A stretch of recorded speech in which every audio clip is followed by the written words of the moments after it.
Tahimik ang paligid na makarating si Dandy sa lumang bahay.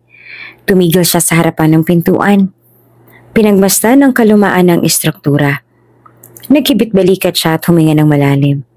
Tila merong mga nakaukit na memorya sa kanyang isipan nang muling makita ang bahay. Sa kabila ng kupas nitong pintura at mga bitak sa pader, nananatili pa rin ang alaala ng masayang panahon na ginugol niya rito. Huminga siya ng malalim bago ipinatong ang kamay sa lumang kahoy na pintuan at marahang itinulak ito. Ngunit bago pa niya maitulak ng tuluyan, nagulat siya nang bumukas ito mula sa loob. 3 musmos na bata ang bumungad sa kanya. Nakasuot na magkakatulad na damit na tila inihanda para sa isang espesyal na okasyon. "Daddy! Daddy!" Sabay bati ng 3. Ang kanilang boses ay puno ng tuwa. Nanlaki ang mga mata ni Dandy. Ang 3 bata ay may parehong hugis ng mukha, parehong ningning ng mga mata, at parehong ngiti. Parang mga aninong nabuhay mula sa kanyang pagkabata. Sa isip-isip niya ay tila nakita niya na ang kanyang sarili noong 5 taong gulang pa lamang siya. Teka, sandali. Sino kayo? Ba't niyo ako tinatawag na Daddy?" Tanong niya. Pilit na pinapakalma ang sarili. "Ako si Dino," sigaw ng isa sabay taas ng kamay. "Si Dada ako," dagdag pa ng isa, tumatalon-talon sa tuwa. "At ako naman si Didi," sabi ng huli. Ngumiti ng napakatamis habang hawak ang laylayan ng kanyang damit. Napakurap si Dandy. Hindi niya alam kung anong mas nakakagulat, ang sobrang pagkakahawig nila sa kanya o ang ideyang tinatawag siya nilang Daddy. "Sandali, bakit niyo ako tinatawag na Daddy?" Tanong niya. Pilit na iniintindi ang sitwasyon. Ngumiti naman si Dino. Ang tila pinakapanganay sa 3. "Kasi ikaw ang daddy namin, sabi ni Mommy." "Mommy? Sinong mommy ninyo?" Tanong niya sa mga ito na pilit kinakalma ang sarili nang sa ganon ay hindi rin ma-disappoint ang mga bata. "Si Mommy Veraya po," sagot ng makulit na si Dada. Ang pangalan ay nagdala ng alon ng mga alaala sa kanyang isipan. Alaala ng isang nakaraan na pilit iniiwasan. Ngunit hindi maaaring totoo ang sinasabi ng mga bata. Akala ko wala na siya. Akala ko pinalaglag niya ng mga ipinagbubuntis niya noon." Mga tanong na tumatakbo sa isipan ni Dandy habang kaharap ang mga batang tuwang-tuwa nang makita siya. Habang nakikipag-usap sa 3, napansin naman ni Dandy ang kakaibang sigla nila. Parang alam na alam nila ang lahat tungkol sa kanya. Mga paborito niyang pagkain, ang kanyang kwento bilang bata, at maging ang mga pangarap niya noong una. Tila'y walang masamang naikwento ang kanilang mommy tungkol sa kanya. "Kasi po lagi ka pong kinakwento ni Mommy sa amin," sabi ni Didi. "Sabi niya, ikaw daw pong pinakamagaling na daddy sa buong mundo. Mayaman ka na ngayon, Daddy, ano? Gusto po namin maging katulad mo paglaki namin." Dagdag pa ni Dino, sabay yakap sa kanyang braso. Hindi naman maiwasang mapaluhan ni Dandy habang tinitingnan ng 3. Sa mga inosenteng mata nila, nakita niya ang sarili niyang mukha. Mga mata na puno ng pagtitiwala at pagmamahal. Paano kung totoo? Paano kung ako nga ang ama nila? "Daddy, huwag ka pong umiyak," sabi ni Dada. Hinaplos ang kanyang pisngi. "Sabi ni Mommy, babalik ka para sa amin. Sabi ni Mommy, darating din ang panahon na makukumpleto na po tayo. Ito na po siguro yung panahon na yun, Daddy. Nakakatuwa po, Daddy." Dagdag pa ni Dada habang nakayakap kay Dandy. Habang nakikipaglaro sa mga bata, unti-unting bumabalik kay Dandy ang masasayang alaala niya kasama si Veraya. Ang lumang bahay na ito ang nagsilbing kanilang kanlungan noon. Ang lugar kung saan sila nangarap at nagmahalan. "Naalala mo ba, Dandy? Tila naririnig niya ang tinig ni Viraya mula sa nakaraan.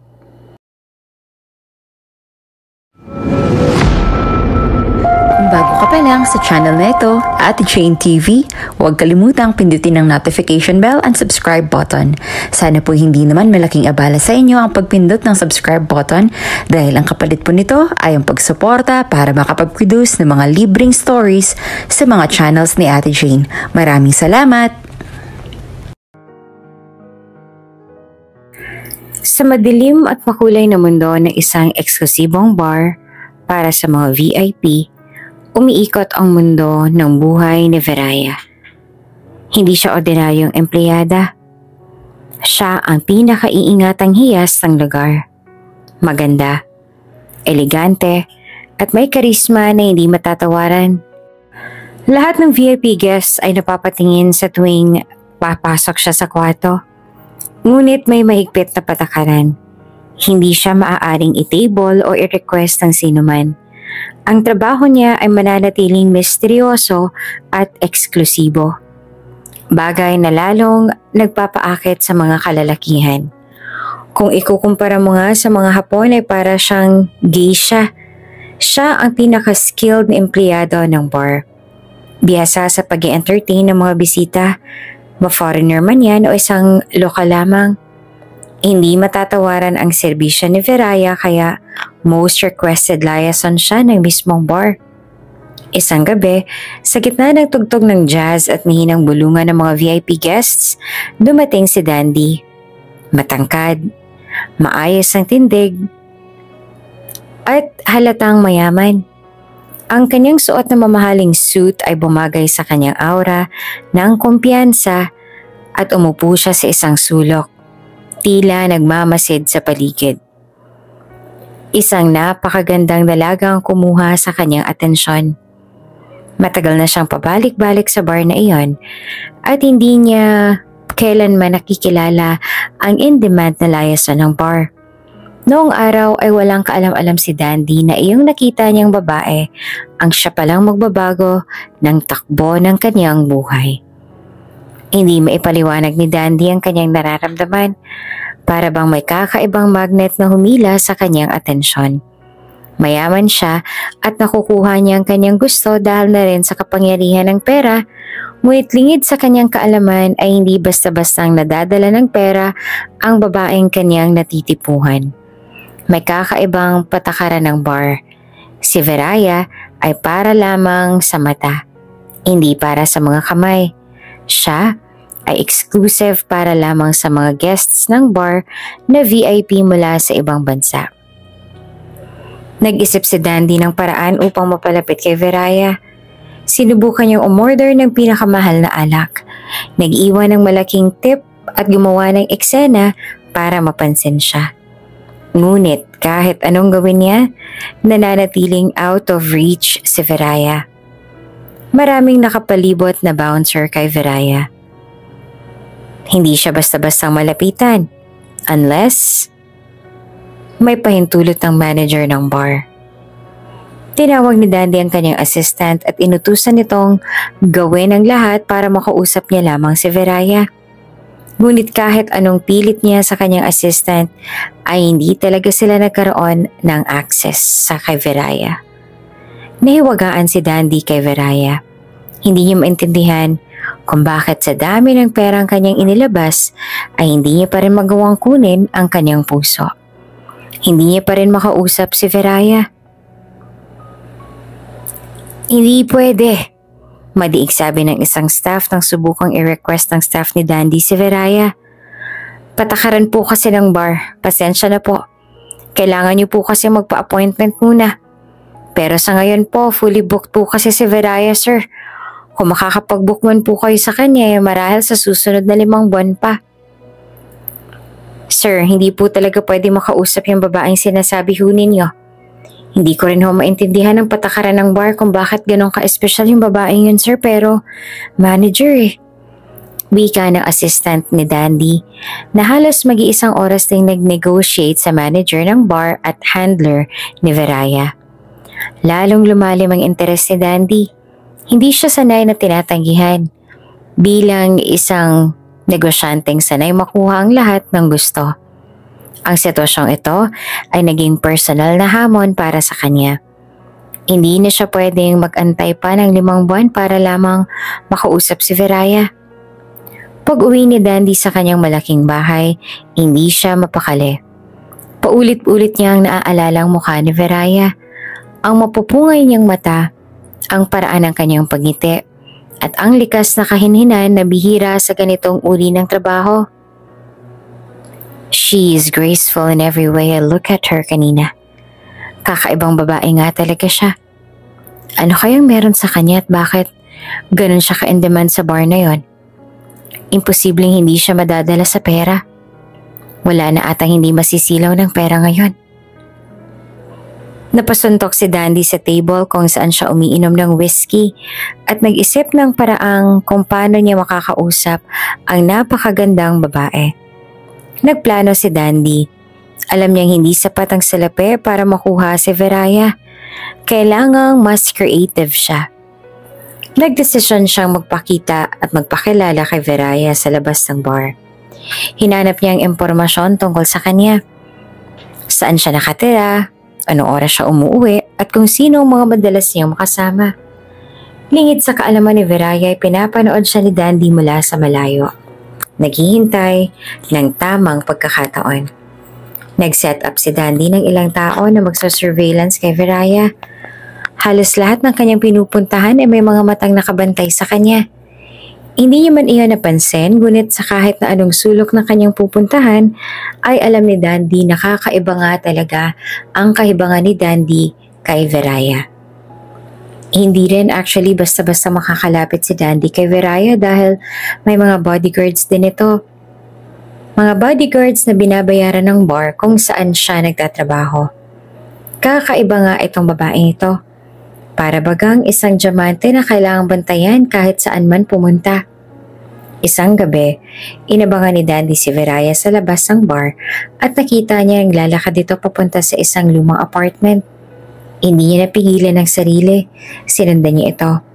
Naging mapagmatsyag si Dandy at sinigurong walang mga guard na nakakasunod kay Viraya. Naging parang akyat bahay pa si Dandy dahil inakyat niya ang apartment na madalas puntahan ni Viraya.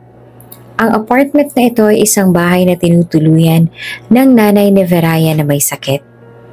Tinunto ni Dandy ang kwarto ni Viraya sa apartment na ito at tahimik na nag-antay na makapasok si Viraya sa kwarto.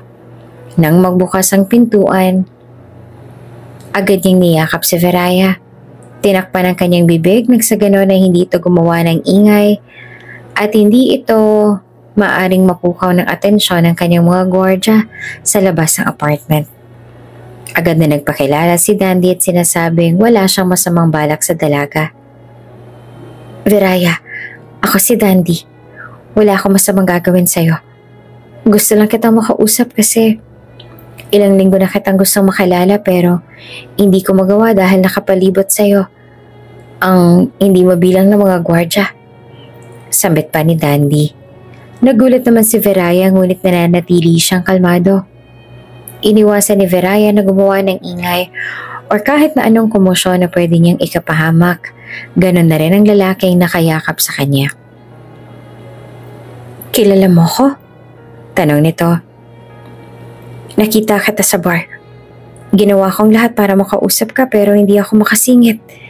Kahit pa kinausap ko ng manager at handler mo, hindi talaga ako makalapit man lang sa'yo. Hindi ko alam kung bakit pero simula nang makita kita, parang hindi na ako mapalagay. Sagot pa ni Dandy. Hindi na halos ako makatulog dahil ikaw lang ang laman ng utak ko palagi. Dagdag pa ni Dandy na nagsusumamong bigyan pansin siya ni Viraya. Ngunit hindi natuwa si Viraya. Alam niyang delikado ang ganitong klase ng paglapit sa kanya ng isang VIP guest. Maikli niyang sinabi kay Dandy na umalis na bago pa may makakita sa kanila. Dandy, hindi ko alam kung paano ka nakapasok dito. Naiintindihan kita pero kasi hindi ganito kadali ang trabaho ko na makipagkita lamang ako sa taong gusto ko lang makita. Lahat ng galaw ko ay dinumero, Dandy. Lahat ng galaw ko ay minomonitor ng aking handler. Halos hindi ko na nga mapuntahan lagi ang nanay ko dahil lang sa lintik na trabaho kong to. Sagot pa ni Veraya habang namimilit ito na humingi ng kaunting oras mula sa kanya. Hindi tinanggap ni Dandy ang pagtanggi ni Veraya. Sa kanyang isip, kung hindi niya makukuha si Veraya sa tamang paraan, gagawin niya ito sa sariling diskarte. Dama din ni Dandy ang pagka-exhausted ni Veraya sa kanyang trabaho. Kaya, minabuti niyang gawa ng paraan ang sandaling pagkalaya ni Veraya sa tali ng kanyang trabaho. Higit pa sa aliping nakakulong si Veraya, nakakalungkot ang kanyang sitwasyon at ang demands ng kanyang trabaho. Imbes na gusto na lang ni Dandy na makausap si Veraya, ay tila nananaig sa kanyang puso na bigyan ng kaginhawaan si Veraya mula sa mapusok na uri ng trabaho. Iniisip din ni Dandy na marahil ay napilitan lang ang dalagang manatili sa ganitong trabaho dahil na rin sa may sakit niyang nanay. Isang linggong lumipas, nagplano si Dandy ng mas radikal na hakbang. Gamit ang kanyang mga tauhan, inabangan nila si Veraya sa kalsada, pauwi mula sa bar. Nang makita nila ito naglalakad na mag-isa, agad nilang inilabas ang van. At bago pa man makasigaw si Veraya, tinakpan na nila ang kanyang bibig at isinakay siya ng sasakyan. Pagmulat ng mga mata ni Veraya, nasa loob na siya ng isang malaking kwarto. Eleganteng palamuti, mamahaling muebles, at amoy ng sariwang bulaklak ang bumungad sa kanya. Ngunit hindi ito nakapagpakalma sa kanya. "Nasaan ako?" sigaw niya. Biglang pumasok si Dandy sa kwarto. May hawak itong tray ng pagkain. "Kalma ka lang, Veraya," sabi niya. "Wala akong balak na masama sa'yo. Gusto lang kitang makilala ng lubusan. Gusto ko lang makahinga ka kahit papaano mula sa demands ng iyong trabaho. Dama ko ang pagiging alipin mo sa iyong trabaho. Kailangan mo rin ng ganitong break, Veraya. Trust me, wala akong gagawing masama sa'yo. Okay?"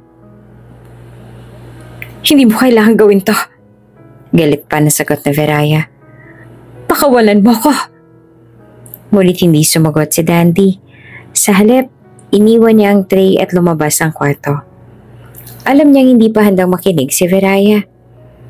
Habang araw-araw na nakakulong si Veraya sa bahay ni Dandy, napansin niya ang kakaibang ugali nito. Hindi ito nananakit. Sa halip, lagi itong nagbibigay ng magagandang pagkain, damit, at aliw. Nagpapadala nito ng mga bulaklak sa kanyang kwarto. Lingid sa kaalaman ni Veraya ay nasa isang magandang Airbnb house pala siya sa Tagaytay. Pagmamay-ari ito ni Dandy. Liblib ang lokasyon ng lugar kaya sigurado siyang hindi sila masusundan ng mga gwardiya ni Veraya. Hindi siya bihag. Malaya siyang umiikot-ikot sa buong bahay at maging sa garden nito. Minsan nang pumasok si Dandy sa kwarto ni Veraya at sinabihan ito ng, "Pwede ka namang lumabas dito sa kwarto mo, Veraya. Dito kita dinala dahil gusto ko makapagpahinga ka rin naman kahit papaano. Hindi kita ikukulong dito na para bang isang bihag. Malaya ka mag-ikot-ikot dito sa buong rest house ko. Dito wala nakakasunod sa bawat galaw mo. Gusto kong maranasan mo rin ang maging malaya kahit ilang araw lang." Naging mapanuyo si Dandy kay Veraya. Sinigurado niyang mararamdaman ni Veraya ang totoong relaxation dito sa lugar na to. Lahat ng kailangan niya mula sa damit, pagkain at kung ano-ano mang demand ni Veraya ay ibinigay ni Dandy generously. Wala siyang winihold kay Veraya. Matapos ay ikatong araw ni Veraya sa rest house, ay munti niya na-appreciate ang mga ginagawa ni Dandy para sa kanya. Yung mga pagpapasya ni Dandy, yung nilulutuan siya ng kahit na ano at ang respetong pinapakita sa kanya ni Dandy ay kakaiba. Ilan ito sa mga hindi niya naranasan simula na magtrabaho siya bilang layasan sa sikat na bar na pagmamay-ari ng mayamang taong pinag-uutangan ng kanyang pamilya sa matagal ng panahon. Habang nag-iihaw si Dandy ng karne malapit sa pool, nakatitig lamang si Veraya sa kanya. Manghang-mangha si Viraya sa kabutihang loob ng estrangherong lalaki. Unti-unti nakita ni Viraya ang kanyang ideal na lalaki kay Dandy. Sa isip niya, gusto ko itong lalaking to. Maalaga, marespeto, at handa kong patawanin ng patawanin. Nang maluto na ang iniihaw ni Dandy at dinala na ito sa mesa nila ni Viraya, ay napatanong na lamang si Viraya ng, bakit mo ginagawa to? Dahil gusto kita, Viraya. Diretsahang sagot ni Dandy. Hindi pa ako naging ganito sa isang babae, Viraya. Hindi ko rin alam kung bakit ganon ka-instant ang nararamdaman ko para sa'yo, pero alam kong ginagawa ko at alam kong totoo ang nararamdaman ko para sa'yo. Napatigil si Viraya. Hindi niya inaasahan ang sagot na iyon. Paano mo nasabing gusto mo ako? Hindi mo pa nga ako kilala. Tsaka bakit mo naman gugustuhin ng babaeng tulad ko, Dandy? Di hamak na mas malinis naman yung taong grasa kesa sa akin. Hindi mo alam kung anong pinagdadaanan ko at kung gaano karumi ang trabaho ko. Sagot niya. Alam kong hindi malinis ang trabaho mo. Kaya nga andito ako eh. Wala akong pakialam kung ano man ang nakaraan mo, Viraya. Wala din akong pakialam kung ilang lalaki nang dumaan sa'yo. Basta gusto kita, Viraya. Gusto kitang palayain.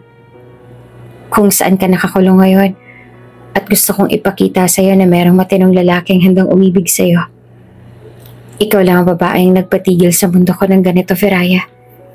Hindi pa man kita kilalang lubusan, ngunit sapat na itong nararamdaman ko para panindigan ko ang nararamdaman ko para sa'yo. Hayaan mo lang akong ipakita sa iyo ang alam kong pag-ibig. Kapag nagustuhan mo, sabihin mo lang ako. Kapag hindi naman, sabihin mo lang din sa akin. Hindi naman kita pipilitin eh. Matatag na sabi ni Dandy kay Viraya na animoy wala nang atrasan ng kanilang pinasok.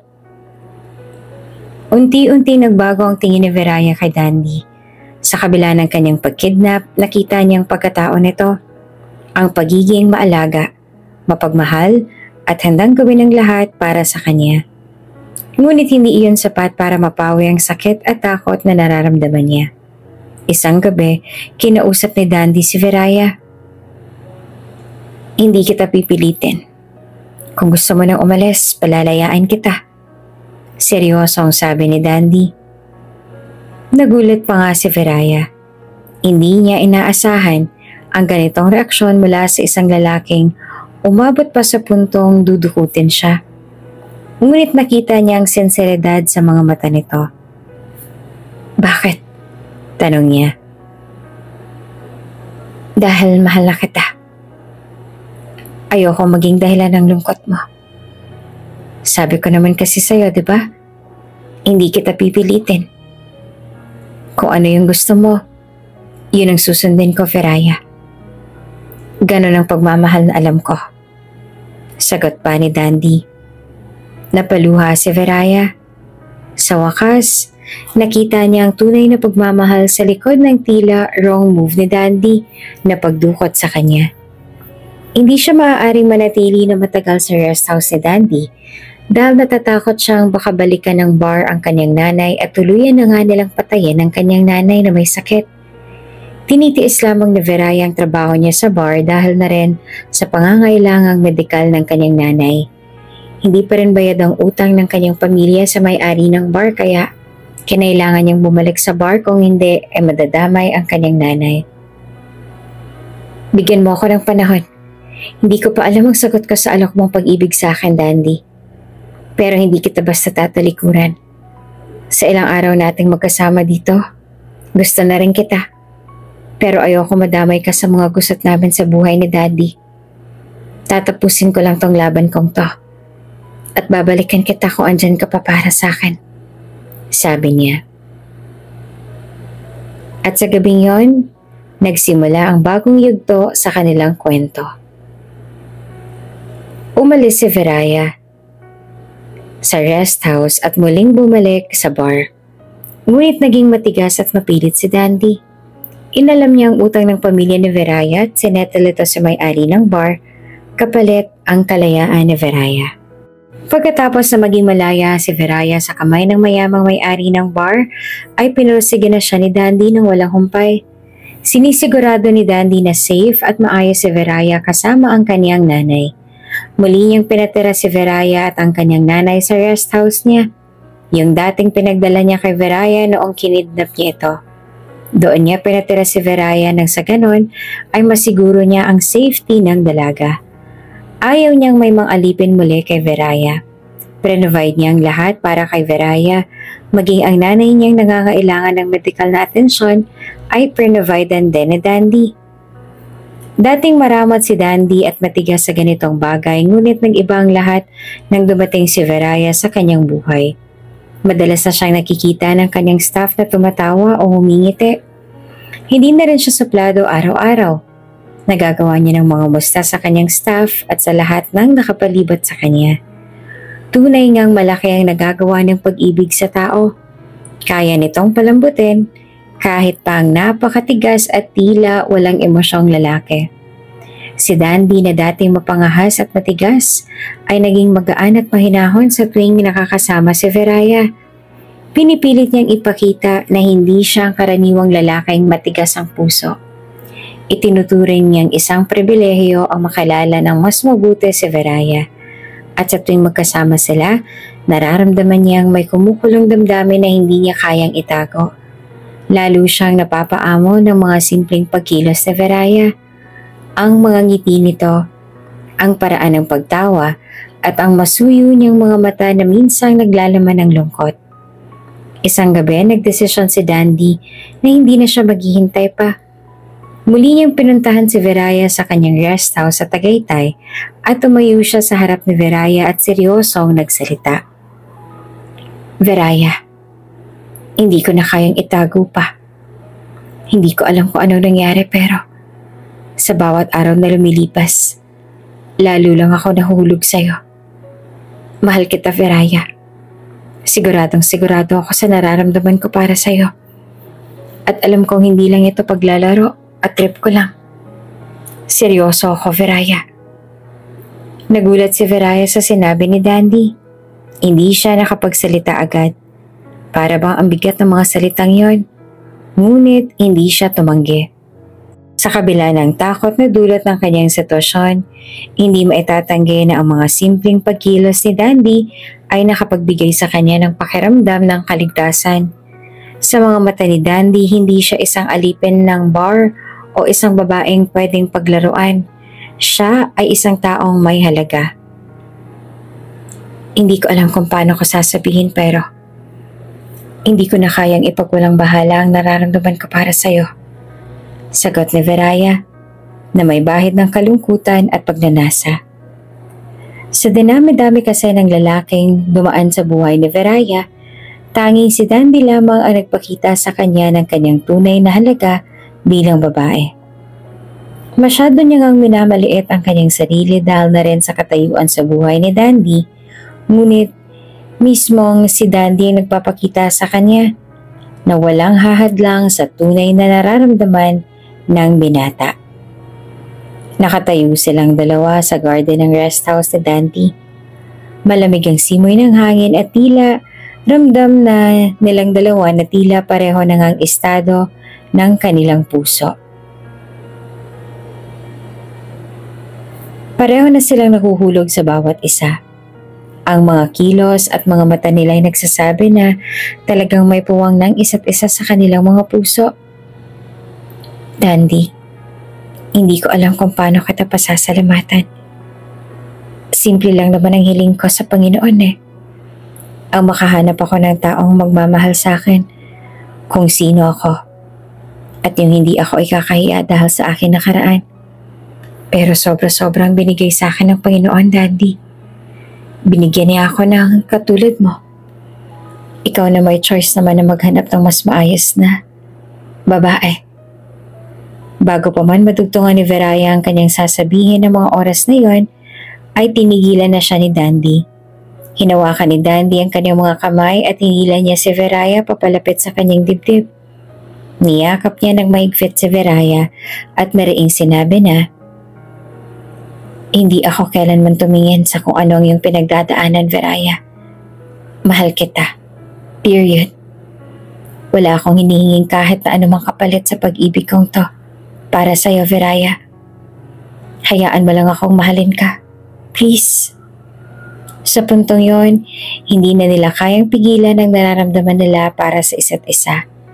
Puno ng pasasalamat ang mga mata ni Veraya nang tiningin niya ang mga mata ni Dandy. Nag-aalab ang kanilang mga damdamin para sa isa't isa. Ang malamig na simoy ng hangin, ang tila hudyat nilang dalawa para pagsaluhan ang init ng kanilang nararamdaman para sa isa't isa. Naglapit ang kanilang mga labi at isa-isang dahan-dahang halik. Nahanap nila ang pagnanasa at pag-ibig na matagal nang tinatago. Lasap nilang dalawa ang mainit ng kanilang pagmamahalan sa bawat mariing halik na binibigay nila sa isa't isa. Ang mga halik na iyon ay hindi lamang tanda ng pagnanasa. Ito ay isang pagbubukas ng kanilang mga puso. Isang pag-aamin na hindi nila kayang kontrolin ang kanilang damdamin. Inakyat ni Dandy si Veraya sa kanyang kwarto sa rest house. Habang patuloy ang kanilang matamis na halikan, dahan-dahang tinanggal ni Dandy ang mga saplot ni Veraya. Nagkaroon ng konting pag-aalinlangan si Veraya. Nang maramdaman ni Dandy iyon ay dumistansya sa dalaga dahil natatakot siyang baka isipin ni Veraya na ito lamang ang habol niya sa dalaga. Itinigil ni Dandy ang tila mainit na nilang pagroromansa. Veraya, sorry. Nadala lang ako sa aking nararamdaman para sa'yo. Mahal kita, Veraya. Kung ayaw mo, okay lang. Naiintindihan ko. Marahang bumulong si Dandy sa tenga ni Veraya habang patuloy pa rin itong nakayakap sa dalaga. Kung hindi mo kaya, hindi ko pipilitin. Mahinahong sabi pa ni Dandy. Akma nang aalis ang kwarto si Dandy ngunit pinigilan siya ni Veraya at hinila siyang muli pabalik sa harap ng dalaga at muli niyang inunahan ng halik si Dandy hanggang sa nakita ni Veraya ang kalaliman ng mga mata ni Dandy, mga mata na naglalaman ng sobra-sobrang pagmamahal. This time, handa na si Veraya na buong pusong ibigay ang kanyang katawan kay Dandy. Walang pag-aalinlangan at ekspresyon ng kanyang pagmamahal na rin sa banata. Alam niya at sigurado kasi siyang hindi lamang ito ang habol ng gwapong binata sa kanya. Higit pa sa tawag ng laman ng gusto ni Dandy mula kay Veraya. Pag-ibig. Yun ang gusto ni Dandy mula sa dalaga. Hindi siya tulad ng ibang lalaki na ang tanging layunin lamang ay makuha siya bilang isang bagay na may pagmamalaki. Si Dandy, bagamat mayaman at puno ng kapangyarihan, ay hindi siya itinuring na alipin ng kanyang mga desisyon. Alam ni Veraya na ang bawat halik na iyon ay isang pamamaalam sa kanyang nakaraan. Sa wakas, nakalaya na rin siya sa pang-aalipin ng ibang tao sa kanyang pagkatao. Habang magkasama sila, nahulog si Veraya kay Dandy nang hindi niya inaasahan. Nakita niyang hindi siya trinato bilang isang bagay lamang, kundi bilang isang tao. Tanggap siya ng walang pag-aalinlangan at nakikita ni Dandy ang kanyang worth bilang babae. Ang pagmamahal na itinataguyod ni Dandy ay tila nagbigay sa kanya ng lakas upang magbago at magbukas ng bagong kabanata sa kanilang buhay. Ang kanilang pagsasama ay nagsimula sa isang kwento ng takot at animoy mauuwi sa isang krimen dahil sa pagkakakidnap ni Dandy sa kanya. Ngunit unti-unting naging isang kwento ng pagmamahal na tila kakaiba pero totoong-totoo. Sa bawat gabing magkasama sila, nagiging mas matatag ang kanilang relasyon. Hindi na nila alintana ang mga pagkakamali at hindi pagkakaintindihan ng nakaraan.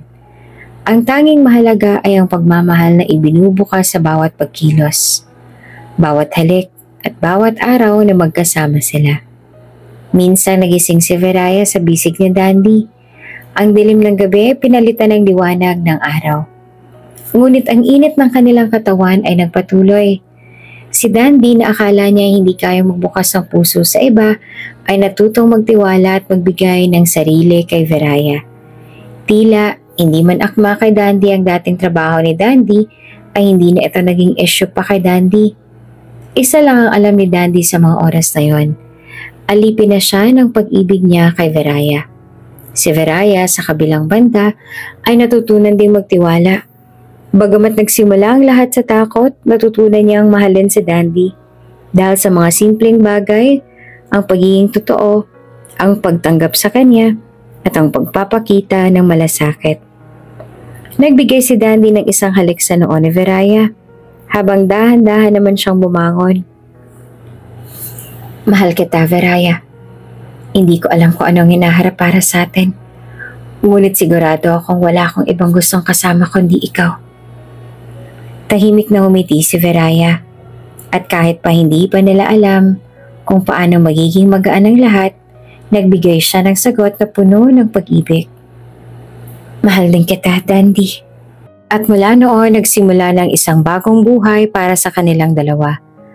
Ang mga gabi ng takot at alalahanin ay napalitan ng mga gabing puno ng pagmamahal at pangarap na sabay nilang tatahakin. Naging masaya ang mga sumunod na araw at buwan sa buhay ni Veraya at Dandy. Naging magkaagapay sila sa lahat ng aspeto ng kanilang buhay. Tumira na rin sila sa iisang bubong. Yung rest house ni Dandy sa Tagaytay ay ang naging kanlungan nila sa bawat araw.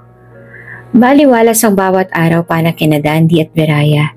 Sa kabila ng mga hamon sa negosyo, nagagawa pa rin ni Dandy ng umiti sa tuwing uuwi siya sa kanilang bahay. Si Veraya naman sa simpleng lambing at malasakit ay nagiging lakas niya sa bawat gabi ng pagod at pagkabahala. Mahal ko, ang gwapo mo talaga kahit mukhang pagod ka. Sobrang gwapo mo pa rin. Pangbungad na bati ni Veraya kay Dandy sa tuwing umuwi ito at sinasalubong niya sa pintuan ng kanilang bahay. Nako, yan naman ang gusto ko sa'yo, mahal ko. Napapawi lahat ng mga alalahanin ko sa utak ko sa tuwing nakikita kita. Sagot ni Dandy sa kanyang butihing nobya. Palaging may lambing at masarap na halik ang sinasalubong ni Veraya kay Dandy sa bawat araw na uuwi si Dandy. Dahilan kung bakit pagkatapos ng masalimuot na araw ay gustong-gusto niyang umuwi sa kanilang bahay para mapawi man lamang ang stress na dulot ng kanyang trabaho. Ngunit, sa kabila ng kanilang tahimik na buhay, nagsimulang maramdaman ni Dandy ang unti-unting pagbagsak ng kanilang mga negosyo.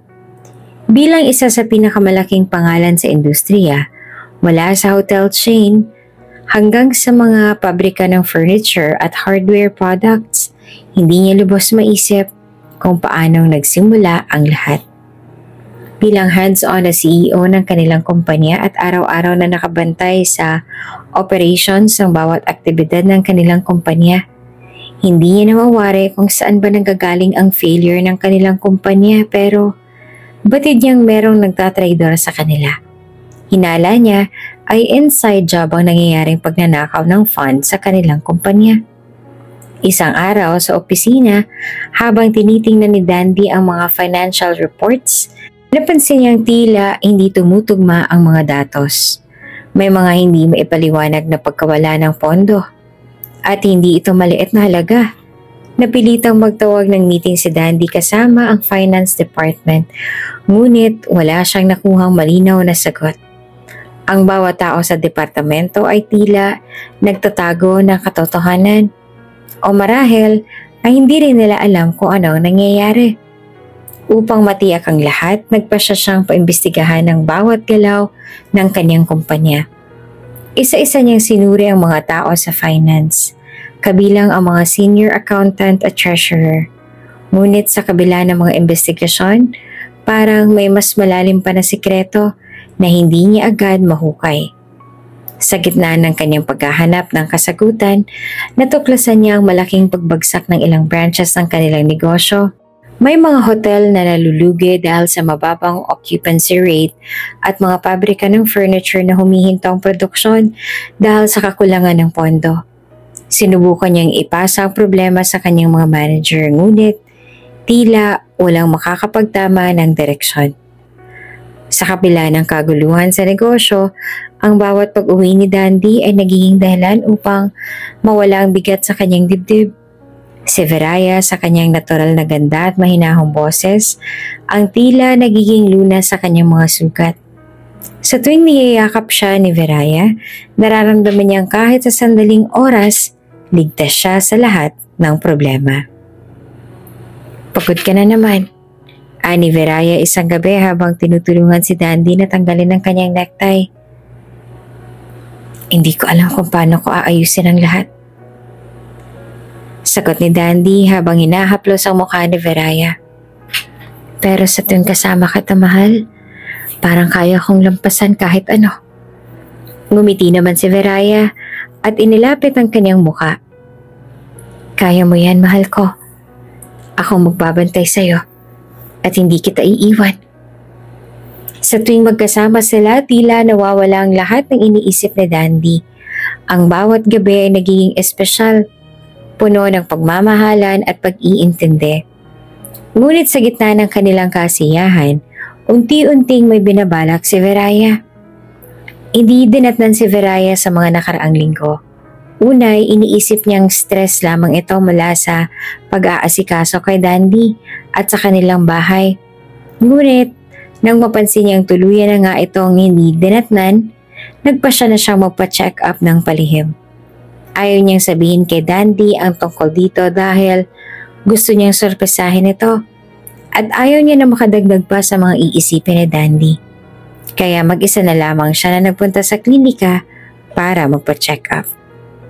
Nang makumpirma ang kanyang hinala, hindi niya alam kung paanong sasabihin sa nobyo ang kanyang kalagayan. Natatakot siya na may halong saya din. Wala siyang ibang gustong makasama sa pagtaguyod ng kanyang anak maliban sa kanyang pinakamamahal na nobyong si Dandy. Ay, kaya pala sobrang nagkikrave ako ng maaasim lately. Akala ko kung dahil lang sa paparating ko na dalaw. Hindi pala. Nako, anak ko, ingat ka dyan sa tiyan ko, ha? Mahal na mahal ka ni Mommy. Simula ngayon mas aalagaan ko pa ang aking sarili dahil meron na rin pala akong inaalagaan sa aking tiyan. Sabi pa ni Veraya sa sarili habang nag-aantay na masasakyan pa uwi sa kanilang bahay. Confident si Veraya na matutuwa ang kanyang boyfriend na si Dandy sa oras na ibalita niya ang kanyang pagdadalang tao. Plinano niya kung paano niyang isusurprise ang kanyang nobyo, ngunit sa tuwing nagbabalak siyang sabihin ito, nauudlot ito dahil bigla na lang tatawag si Dandy mula sa opisina. Mahal, sorry, baka gabihin ako, sabi ni Dandy sa telepono isang gabi. Marami pa kasing kailangang ayusin eh. Sorry talaga, mahal ko kung masyado nang nauubos ang oras ko sa trabaho, ha. Promise, babawi ako sa'yo, mahal ko. Okay lang, mahal. Mag-iingat ka dyan, ha. Namimiss na kita ng sobra, mahal. Sagot pa ni Veraya, kahit may bahagyang lungkot sa kanyang tinig. Sa kalagitnaan ng kaguluhan sa negosyo ni Dandy, dumating ang isang taong hindi niya inaasahan, si Samantha, ang kanyang dating kasintahan. Si Samantha ay anak ng isa sa pinakamayayamang pamilya sa kanilang lungsod at nagkaroon sila ng relasyon noong kabataan ni Dandy. Ngunit natapos ang kanilang kwento nang mahuli niya si Samantha na may ibang lalaki. Mukhang marami kang iniisip, Dandy, sabi ni Samantha nang magkita sila sa isang corporate event. Nakasuot siya ng marangyang damit at tila hindi nagbago ang kanilang mapang-akit na anyo. Anong ginagawa mo dito? Malamig na tanong ni Dandy. Business, of course. Pero hindi ba't dapat masaya kang makita ko? After all, marami tayong alaala. Matagal-tagal din naman tayong nagsama, Dandy. Tapos na rin naman lahat sa atin. Hindi ka man lang ba na-excite nang makita mo ako?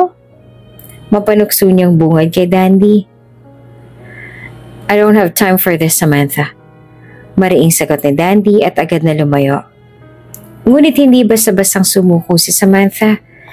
Ginamit niya ang kanyang impluwensya upang makahanap ng paraan para mapalapit muli kay Dandy. Sa bawat pagkakataon, pilit niyang ipinapaalala ang kanilang nakaraan. Huwag ka mag-alala, Dandy. Sabi niya minsan nagkasalubong sila sa opisina. Nandito lang ako para tumulong. Kung kailangan mo ng suporta, alam mo kung saan ako hahanapin. Tsaka magaling ako sa mga ganitong bagay, Dandy. I'm good at raising all things from the dead. Kaya kong pabanguhin ang kumpanya mo, dear ex-boyfriend. Magtiwala ka lang muli sa akin. Ngunit kahit anong gawin ni Samantha, malinaw kay Dandy ang kanyang puso. Tapos na ang lahat sa kanila ni Samantha at hindi welcome sa kanyang isipan ang second chance kasama si Samantha. May bago ng mahal si Dandy at wala nang masihigit pa kay Veraya. Kahit pa hindi marangyang pinanggalingang pamilya ni Veraya, ay ibang klase ang pagiging tapat nito sa kanilang relasyon. Mahal na mahal niya si Veraya at wala nang puwang sa kanyang buhay ang babaeng minsan nang sumira sa kanya. Sa huling araw nananatiling nakatutok si Dandy sa pagsasaayos ng kanilang negosyo. Habang sinusubukang iwasan ang bawat patibong ni Samantha, ngunit sa gitna ng lahat ng ito, nananatili siyang sabik na umuwi kay Veraya, ang kanyang tahanan sa gitna ng bagyo. Bagaman hindi na masyado nakakauwi si Dandy dahil na rin sa demand ng kanilang kumpanya, ay patuloy na bukas ang kanilang komunikasyon ni Veraya. At kahit sa tawagan, text at video call na lamang sila madalas mag-usap, hindi pa rin nawala ang kaswitan ni Veraya na tila hindi man lang nararamdaman ni Dandy ang pressure mula sa kanyang nobya. Hindi din kasi attention seeker si Veraya at may kumpiyansa siya sa kanyang nobyo na hindi siya gagawa ng ikakasira ng kanilang relasyon. Mahal ko, namimiss na talaga kita. Namimiss ko ng yakap mo sa bawat gabing nandito ka. Mag-ingat ka dyan ha. Ay sandali, natanggap mo ba yung pinadala kong pagkain dyan kanina? Malambing na sabi ni Veraya sa kabilang linya ng telepono. Oo naman, mahal. Salamat ha. Sobrang feel ko yung pagmamahal mo sa akin kahit nauubusan na ako ng oras sa'yo. Salamat at kahit na magkalayo tayo sa ngayon patuloy mo pa rin pinapalakas ang loob ko, mahal. Pasasalamat ni Dandy sa kanyang malambing at maalalahaning nobya. Naku, okay lang yun, mahal. Maliit na bagay lang yan kumpara sa lahat ng ginagawa mo para sa akin at kay nanay. Kamusta na bang negosyo mo dyan, mahal? Nakausap na ba kayo mula sa unti-unting pagkalugi? Hinahanap ko pa rin kung saan nanggagaling tong mga nawawalang pondo, mahal. Pero huwag ka mag-alala. Matatapos na rin ito, mahal.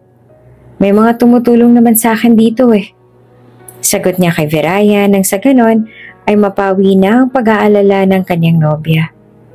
Patuloy na naging sandigan ni Dandy si Veraya sa gitna ng kanyang pinagdadaan ng problema. Nananatiling taga-suporta niya pa rin si Veraya. Habang naghihintay ng pag-uwi ni Dandy, si Veraya ay patuloy na naghihintay ng tamang pagkakataon upang ibalita kay Dandy ang kanyang lihim.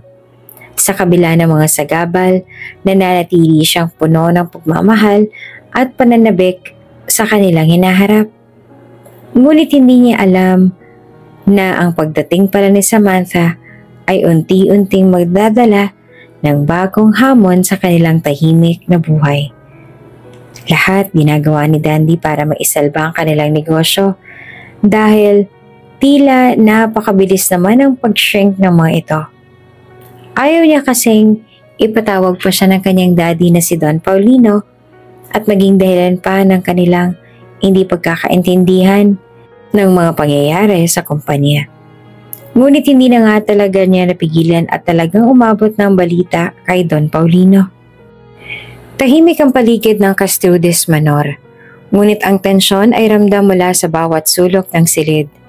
Sa loob ng malawak na opisina ni Don Paulino, nakaupo siya sa leather na executive chair habang mariing nakatitig sa mga papeles na nasa kanyang harapan. Ang ulat ng performance ng Custodes Group of Companies ay hindi maganda. Desmayado ang matandang Custodes. Ilang branch ang nalulugi at ang kabuuang kita ay bumabagsak. Bakit kaya nagkakaganito? Hindi naman ganito humawak ng negosyo ang anak ko. Tanong ni Don Paulino habang paulit-ulit na sinusort ang mga papeles sa kanyang harapan. Dagdag niya pa, he earned my trust and for the longest time naging maayos naman ang paghawak niya ng negosyo. There could be something within him na ngayon na maaaring nakaka-apekto ng performance niya sa negosyo. Ilang dekada niyang itinaguyod ang kumpanya. Mula sa isang maliit na negosyo, pinalago niya ito hanggang sa maging isang kilalang empire. At nang magretiro siya, buong tiwala niyang ipinasakamay ito sa kanyang anak na si Dandy. Ngunit ngayon, ang lahat ng kanyang pinaghirapan ay unti-unting nabubuwal. Ayaw na ayaw ni Don Paulino ng ganito. He used to be in control of his business when he was still leading the Castrudas group of companies. Patawag mo na si Dandy. Kailangan ko siya makausap ngayon din. Utos ni Don Paulino sa kanyang assistant. Agad na tinawagan ng kanyang assistant si Dandy at tumugon naman agad sa demand ng kanyang daddy. Ilang sandali lang ay dumating si Dandy. Suot ang kanyang corporate suit, tahimik itong pumasok sa opisina ng kanyang ama. Ngunit, kahit walang sinasabi si Don Paulino, ramdam niya ang galit sa mukha nito. Dad, bakit mo ako pinagmamadaling pumunta dito?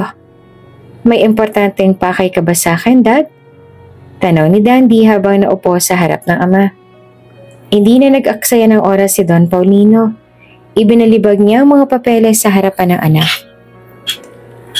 Alam mo ba kung ano to? Itong ulat ng kita ng kumpanya mo. Bumabagsak tayo, Dandy. At ikaw ang dahilan. Hindi ka naman ganito for the past years na ikaw ang may hawak ng kumpanya.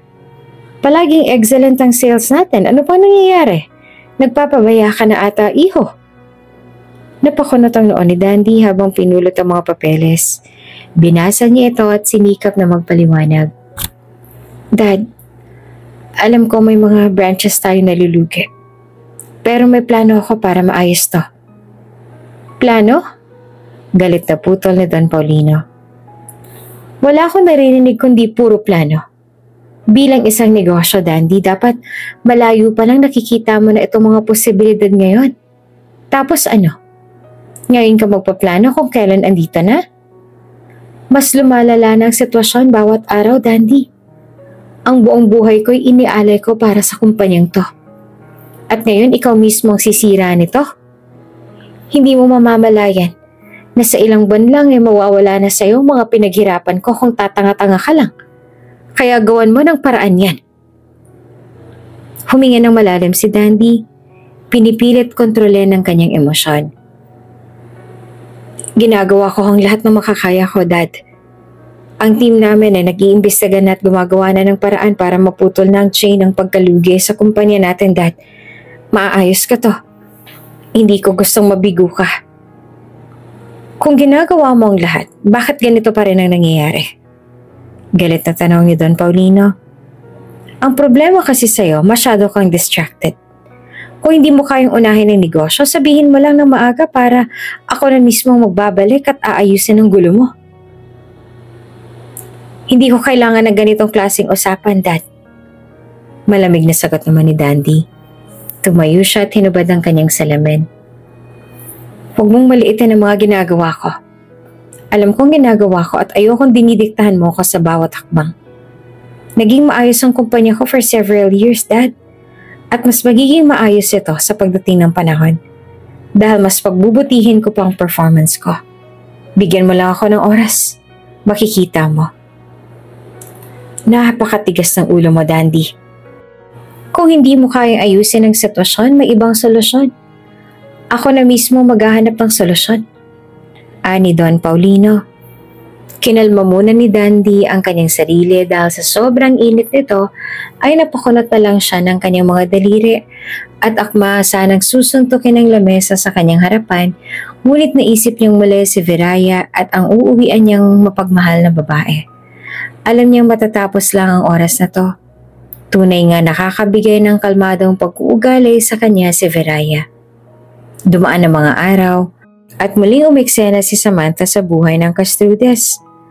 Maagang tinungo ni Samantha si Don Paulino. Kilala ni Don Paulino si Samantha. Anak siya ng negosyanteng kilala rin sa pagiging kapitalista. Magaling ang kanyang pamilya humawak ng mga negosyo at subok na rin ng Custodies Group of Companies ang kanilang kumpanya. Kaya naging madali lamang para kay Samantha na mag-organisa ng meeting kay Don Paulino.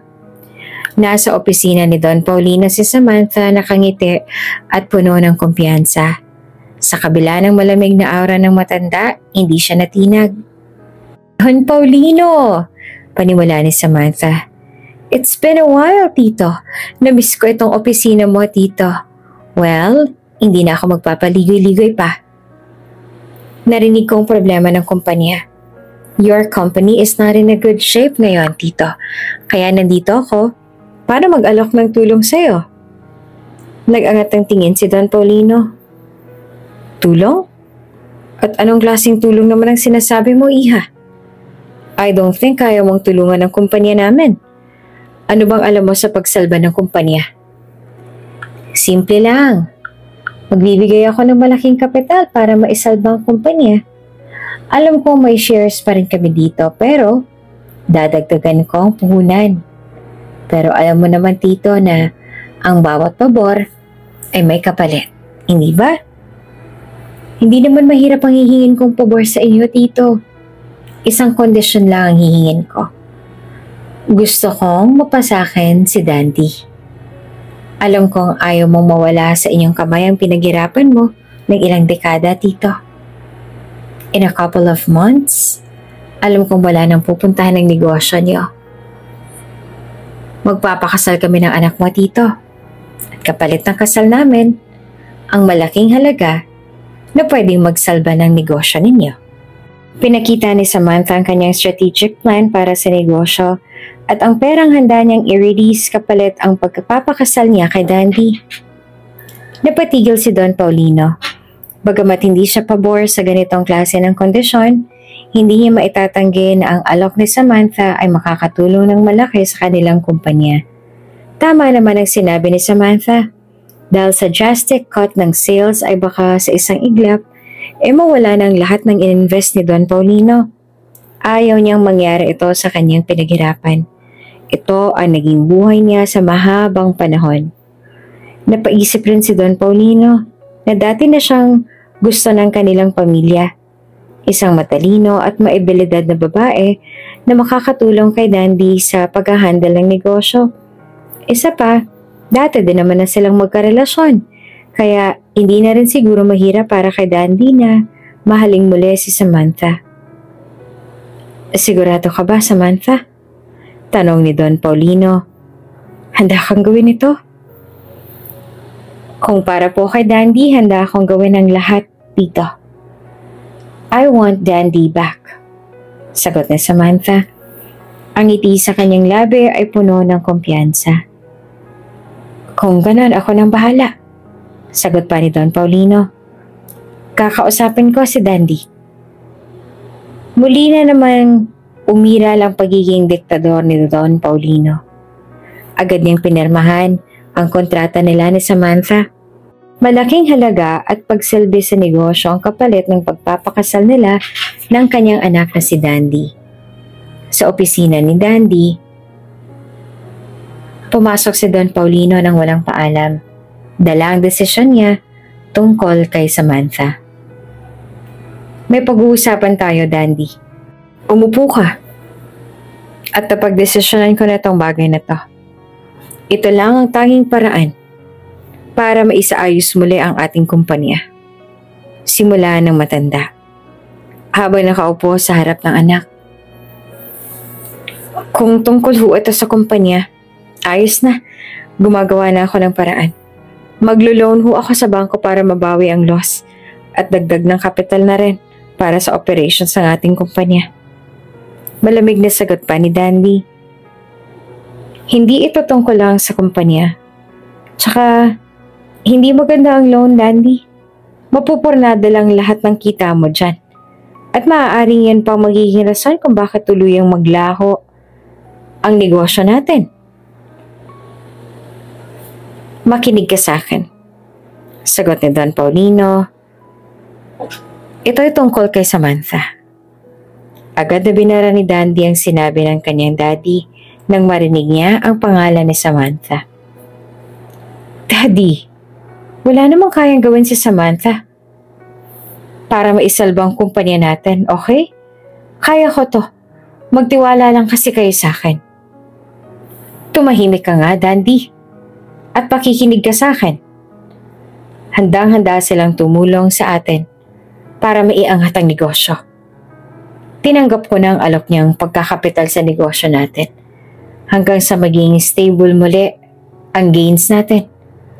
Kapalit nito ang pagpapakasal mo sa kanya. Wala ka ng aalahaning loans.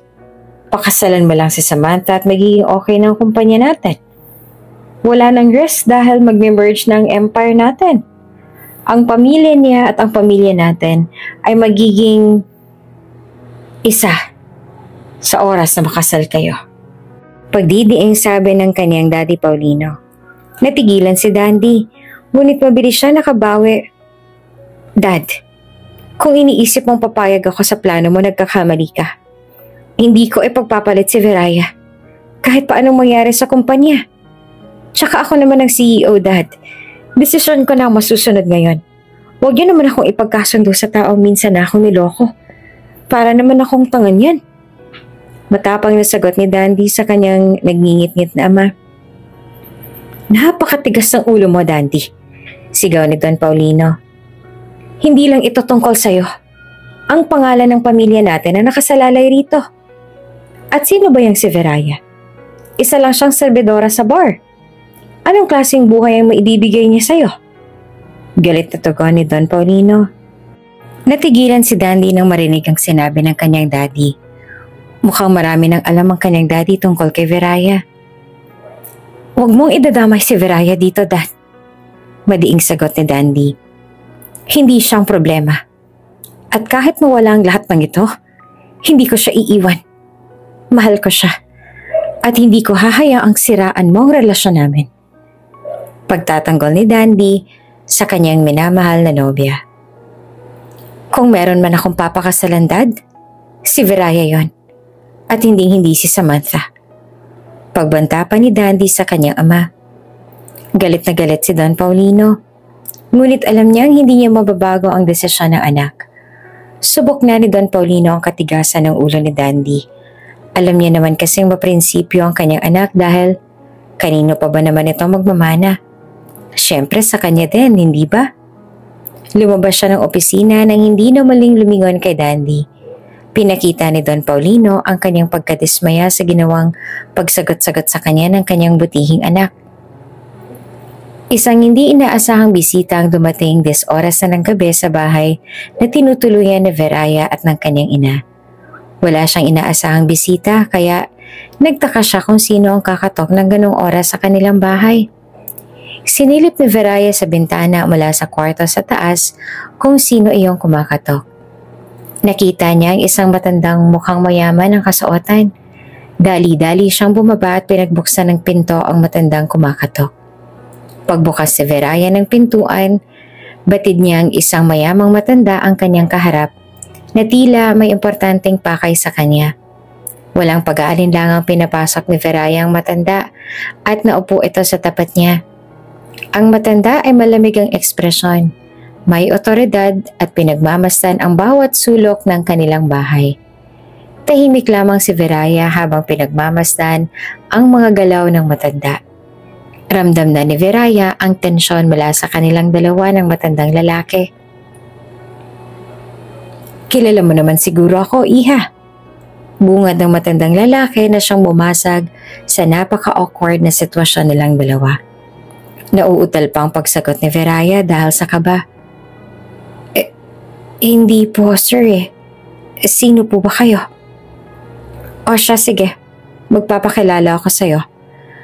Ako si Don Paulino Castrudes. Ngayon kilala mo na ako. Hindi na ako nagpunta dito para makilala mo at makipagkaibigan sa'yo. Magiging direkta ako sa aking pakay dito. Maotoridad na sabi ng matandang lalaki sa harap ni Viraya. Nanlaki ang mga mata ni Viraya nang malaman niyang daddy pala ng kanyang kinakasama na si Dandy ang kanyang nasa harapan. Mas kinabahan pang lalo si Veraya habang magkaharap sila sa kanilang upuan sa sala. Pasensya na po kayo, sir, kung hindi ko po agad kayo nakilala. Wala po kasing sinasabi sa akin si Daddy tungkol sa inyo. At hindi po kasi ako naabisuhan ng nobyo ko na darating po kayo. Ano po bang pakain ninyo dito sa akin, sir? Mahinang tanong ng dalaga ng puno ng pagrespeto sa lalaking kaharap. Alam mo ba kung sino ang kinakalaban mo, Iha? Panimula ni Don Paulino. Mabagal at madiin ang bawat salita. Hindi basta-basta ang pamilya namin. Ang pangalan ng Castrudes ay hindi pwedeng madungisan ng isang katulad mo. Napakuyom ng kamay si Veraya, ngunit nananatili siyang kalmado. Patuloy siyang nakinig sa bawat salitang sinasabi ng matandang lalaki sa kanya. Ramdam niyang hindi siya gusto ng matanda para kay Dandy. Pero sa likod ng kanyang isipan ay ang tanong na, kaya ko bang ipaglaban ang pagmamahalan namin ni Dandy? O dito na magtatapos ang relasyon namin? Payak pero tagos sa puso ang bawat salitang lumalabas sa bunganga ng matanda. Puno iyon ng panalait sa pagkatao at dating trabaho ni Veraya. Kahit pa binuo, nagbago na si Veraya, ay hindi niya naman maitatanggi ang sakit na dala ng kanyang nakaraan. At kung paano siyang apakan ng iba dahil na rin sa kanyang pinagdaanan. Na wala naman silang alam kung anong dahilan, kung bakit siya nasadlak sa ganoong trabaho. Nang tumahimik na si Don Paulino, ay buong tapang na sumagot si Veraya ng, mahal ko po si Dandy. At mahal din niya ako. Wala po akong ibang hangarin kundi ang maging totoo sa kanya. Hindi naman po naging problema sa aming dalawang nakaraan ko, sir. Naiintindihan po kita. Pero ang susundin ko po ay ang sasabihin ng inyong anak. Mahal? Napakababaw na salita. Sagot ni Don Paulino. Hindi mo ba naiintindihan? Ang relasyon ninyong dalawa ay hindi magtatagal. Isa ka lang serbidora sa isang bar. Anong alam mo sa mundo namin, Iha? Makakatulong ka ba kay Dandy na maisaayos ang kumpanya namin? Ano bang alam mo kung hindi tumable ng mga guests mo tulad ng ginagawa mo sa bar dati? At ang mundo namin ay hindi para sa'yo. Kaya habang maaga pa, layuan mo na ang anak ko. Nagngingit-ngit ang tenga ni Veraya at tila namumula ang kanyang muka sa pangiinsultong ginawa ni Don Paulino sa kanya. Hindi ko po siya iiwan. Tugon ni Veraya, pilit na pinipigil ang luha. Hindi po ito tungkol sa pera o sa estado ng buhay ko.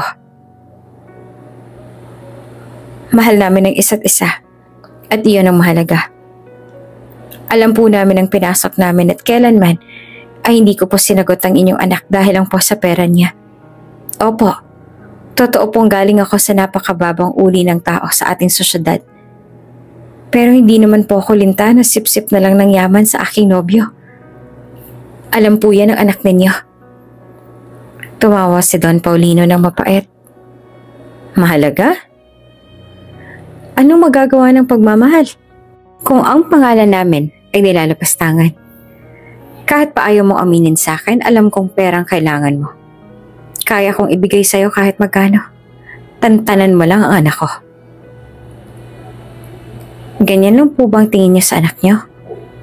Alam niyo kung matalino ang anak niyo. At hindi siya basta-basta lang papatol kung alam niyang pera lang ang habol ko sa kanya. Pasensya na po kayo, Don Paulino. Mahirap po kami, oo. Pero hindi po nabibiling prinsipyo ko. Lalong-lalo na po sa pag-ibig. Hindi po ako kaing diktahan ng pera ninyo. Ipaglalaban ko pong pagmamahalan namin ng anak ninyo. Matapang na sagot ni Veraya sa matandang Castrudes. Inilabas si Don Paulino ang isang sobre at inilapag ito sa mesa. Naritong 1 milyon. Gamitin mo yan para magsimula ng bagong buhay. Pero sa isang kondisyon. Iwanan mo si Dandy. 2 lang ang choice mo, Iha. Tatanggapin ang pera na yan kung talagang mahal mo ang anak ko? O ipaglaban mo kung anong nararamdaman mo. Pero siya naman ang mapapahamak. Ganyan bang klase ng pag-ibig ang pinaglalaban mo? Yung ikaw lang ang makakabenepisyo? Paano naman si Dandy? Hahayaan mo na lang ba nawawala sa kanyang lahat ng pinaghirapan niya dahil lamang sa'yo? Mag-isip-isip ka, iha. Kulang siguro tong 1,000,000. Heto't dadagdagan ko pa. Ayan, 20,000,000. Iwanan mo lang ang anak ko. Tinitigan ni Viraya ang sobre, ngunit hindi niya ito ginalaw.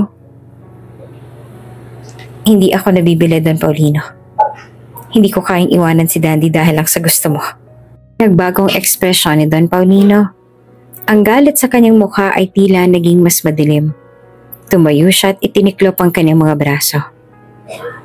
Kung ayaw mo sa mabuting paraan, huwag mo kong pilitin na gumamit ng dahas para lang iwanan mong anak ko. Alam mo kung anong kayang gawin ng pera, iha. Umalis na lamang na walang pasabi si Don Paulino, ngunit matinding takot ang iniwan niya sa puso't isipan ni Viraya. Napaiyak na lamang si Viraya dahil sa sakit ng mga salitang iniwan ni Don Paulino sa kanyang pagkatao. Tamang-tama naman na pagkaalis si Don Paulino na tumawag si Dandy kay Viraya. Sumagot si Viraya na pinipigilan ng hikbi ng kanyang boses. Mahal, kamusta ka na ba dyan? Miss na kita, mahal ko. Pagbungad ni Dandy sa kanyang mahal na nobya. Mahal? Namimiss na rin kita. Pinipigilang maluha. Mahal, okay ka lang ba? Umiiyak ka ba, mahal ko? Bakit parang iba yata ang boses mo? Tanong ni Dandy na nararamdaman ang manginig-ginig na boses ni Viraya sa kabilang linya. Oo naman, mahal. Wala ito, mahal. Nasamid lang kasi ako. Kamusta ka naman dyan, mahal? Sagot ni Viraya na nililihis ang topic nang sa ganon ay hindi na mapag-usapan pa ang nangyari sa buong araw niya.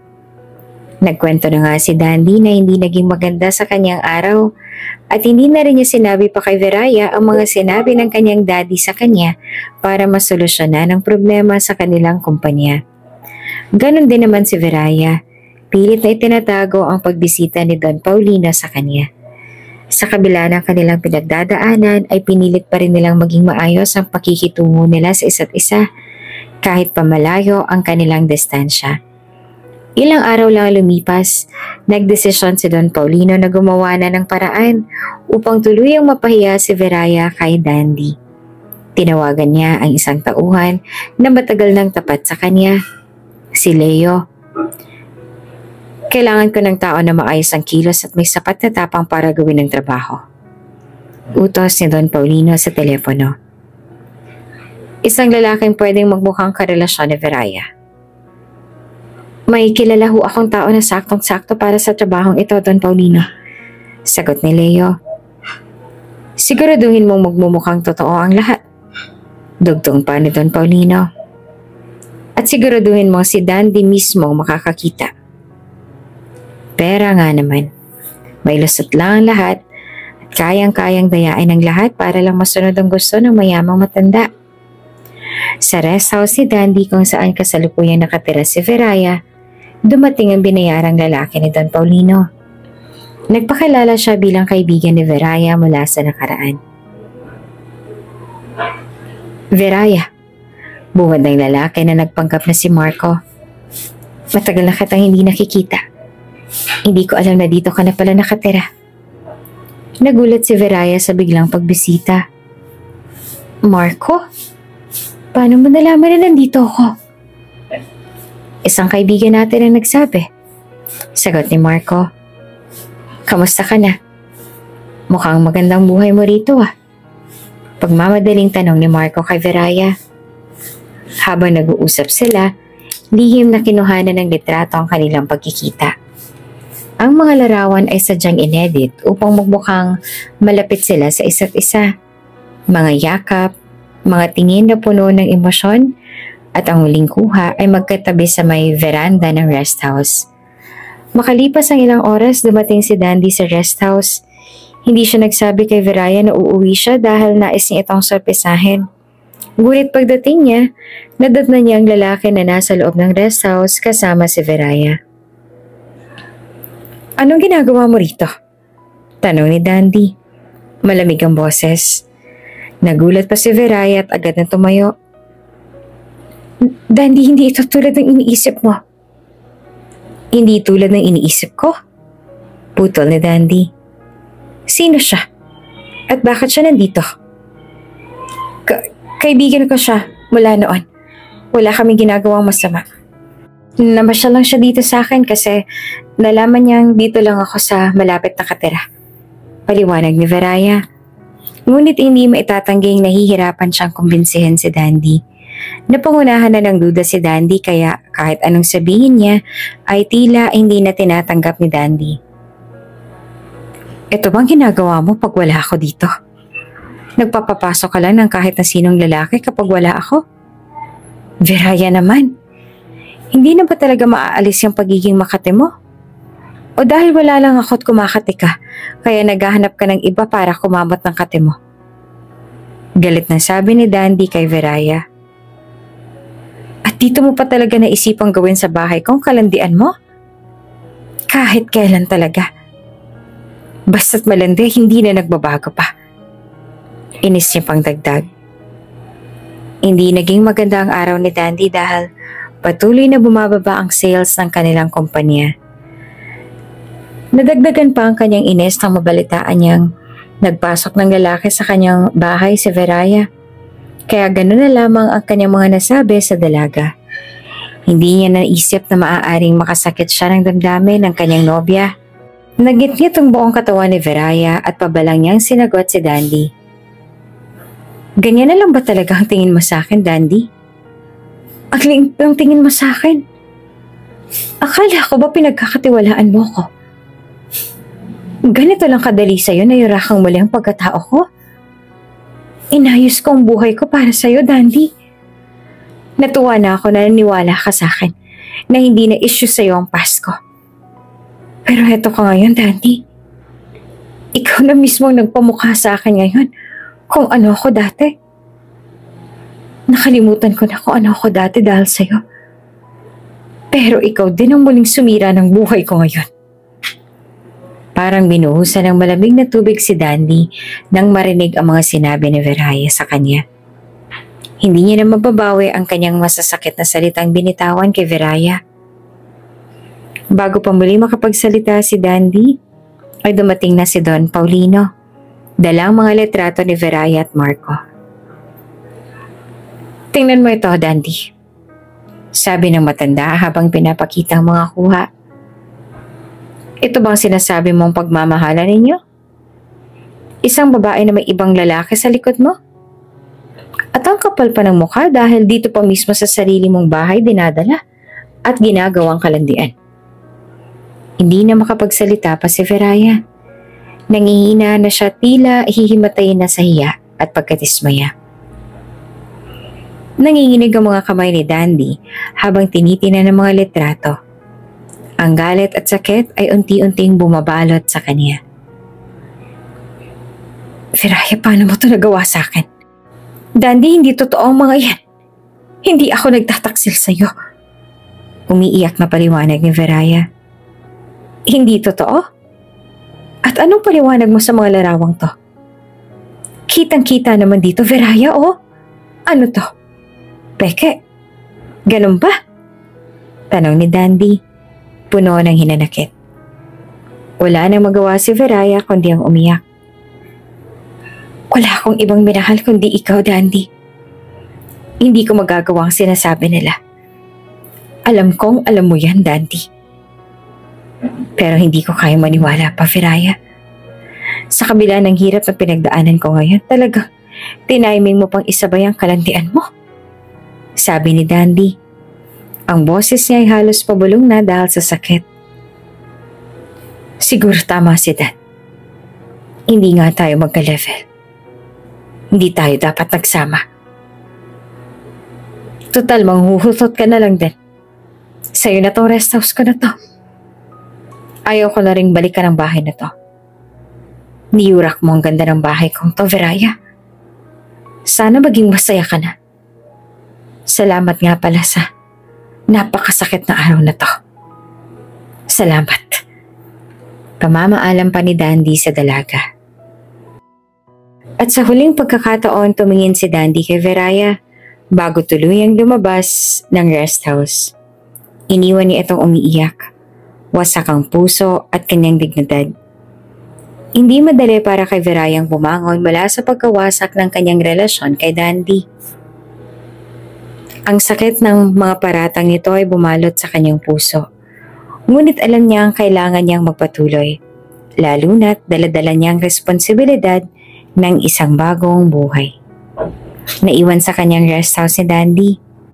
Isang bahay na dati puno ng pagmamahalan. Ngunit ngayon naging paalala ng lahat ng sakit. Ibinalita ni Don Paulino sa kanya na iniwan na ito ni Dandy. Sa'yo ng bahay na yan. Gawin mo kung anong gusto mo. Ayoko nang makita ang anak ko na naubos ang oras sa ganitong kalokohan. Malamig na sabi nito. Bagamat masakit para kay Veraya ang tumira sa bahay na iyon at labag sa kanyang kalooban, wala siyang ibang mapuntahan. Napilitan siyang tanggapin ito at pinilit na magsimulang muli. Sa mga sumunod na buwan, tahimik na namuhay si Veraya. Hindi niya tinignan ang kanyang sarili bilang biktima. Kahit pa sinira siya ni Don Paulino, ay hindi niya iyon naisip pa. Sa halip ay nagsimula siyang maghanap ng trabaho. Sa isang malaking hotel sa bayan, natanggap siya bilang tagalinis ng mga kwarto. Maaga siyang pumapasok. Madalas, pag naglalakad dahil nagtitipid siya ng pamasahe at exercise na rin para healthy ang kanyang pinagbubuntis. Hindi madali ang kanyang trabaho. Madumi, mabigat, at nakakapagod, lalo na't siya ay nagdadalang tao. Isang hapon habang nililinis niya ang isang kwarto, bigla siyang nakaramdam ng hilo. Hinawakan niya ang gilid ng kama para hindi matumba. Diyos ko, huwag naman po sana ngayon. Bulong niya habang sinisikap na tumayo. Agad siyang dinala ng kanyang mga kasamahan sa klinika ng hotel at inirekomenda ng doktor na magpatingin siya sa ospital. Agad siyang tumungo sa ospital. Ipinahayag ng doktor ang kanyang balita. Miss Veraya, mukhang hindi basta-basta ang pagbubuntis mo, sabi ng doktor habang nakatingin sa resulta ng ultrasound. Napatigil si Veraya. Anong ibig niyong sabihin, Doc? Triplets ang ipinagbubuntis mo. Ngiti ng doktor. Hindi pang karaniwan. Pero mukhang malulusog ang mga sanggol. Nanlaki mga mata ni Veraya. Hindi niya alam kung matutuwa ba o matatakot siya. 3 sanggol? Paano niya ito bubuhayin na mag-isa? Habang pauwi siya mula sa ospital, hindi niya napigilan ang pagbagsak ng luha. Hindi dahil sa takot kundi dahil sa bigat ng responsibilidad na naghihintay sa kanya. Ngunit pinili niyang maging matatag. Kahit wala si Dandy ay nadesisyonan niyang maging matapang sa kahit na anumang hamon. Sa puso't isip niya ay umaasa pa rin siya na babalikan siya ni Dandy. Alam niyang totoo ang pag-iibigan nila ni Dandy at humarap lamang ang kanilang relasyon sa isang malaking hamon tulad ng ibang relasyon. Sa kabila ng kanyang kondisyon ay nagpatuloy si Veraya sa pagtatrabaho. Binawasan niya ang kanyang oras sa hotel upang magpahinga. Ngunit hindi siya tumigil. Alam niya ang kailangang mag-ipon para sa kanyang mga anak. Mabuti na lamang at mabait rin ang kanyang manager at naiintindihan rin ang kanyang sitwasyon. Naawa na rin sila kay Veraya kaya kahit na bawal, mas pinagpahinga nila ng dalaga in between her hours of work.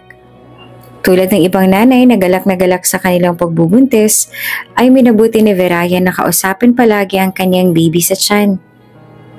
Kayo mga anak ko ang dahilan kung bakit kailangan kong magpatuloy. Bulong niya habang hinahaplos ang kanyang tiyan tuwing gabi. Pinilit niyang gawing masaya ang bawat araw. Pininturahan niya ng mas magaan na kulay ang loob ng rest house at inayos ang isang silid para sa kanyang magiging mga anak. Kahit mag-isa, nagkaroon siya ng lakas mula sa pagmamahal na nararamdaman niya para sa kanyang mga dinadala. Isang araw habang papasok si Veraya sa ospital para sa kanyang monthly check-up, may nakakita sa kanya, si Edwin, isang matagal ng kaibigan ni Dandy. Hindi makapaniwala si Edwin sa nakita. Veraya? Tanong nito habang palapit. Ikaw ba yan? Napangiti si Veraya, kahit halata ang pagod. Oo, Edwin, kamusta ka na? Anong ginagawa mo dito? Buntis ka? Hindi maitago ni Edwin ang pagkabigla. Oo, sagot ni Veraya. Ngunit hindi niya ipinaliwanag pa ang detalye. Pagkatapos ng kanilang pag-uusap, agad na tinawagan ni Edwin si Dandy. Pare, nakita ko si Veraya kanina. Buntis siya. Sabi ni Edwin sa telepono. Nanlamig si Dandy sa narinig.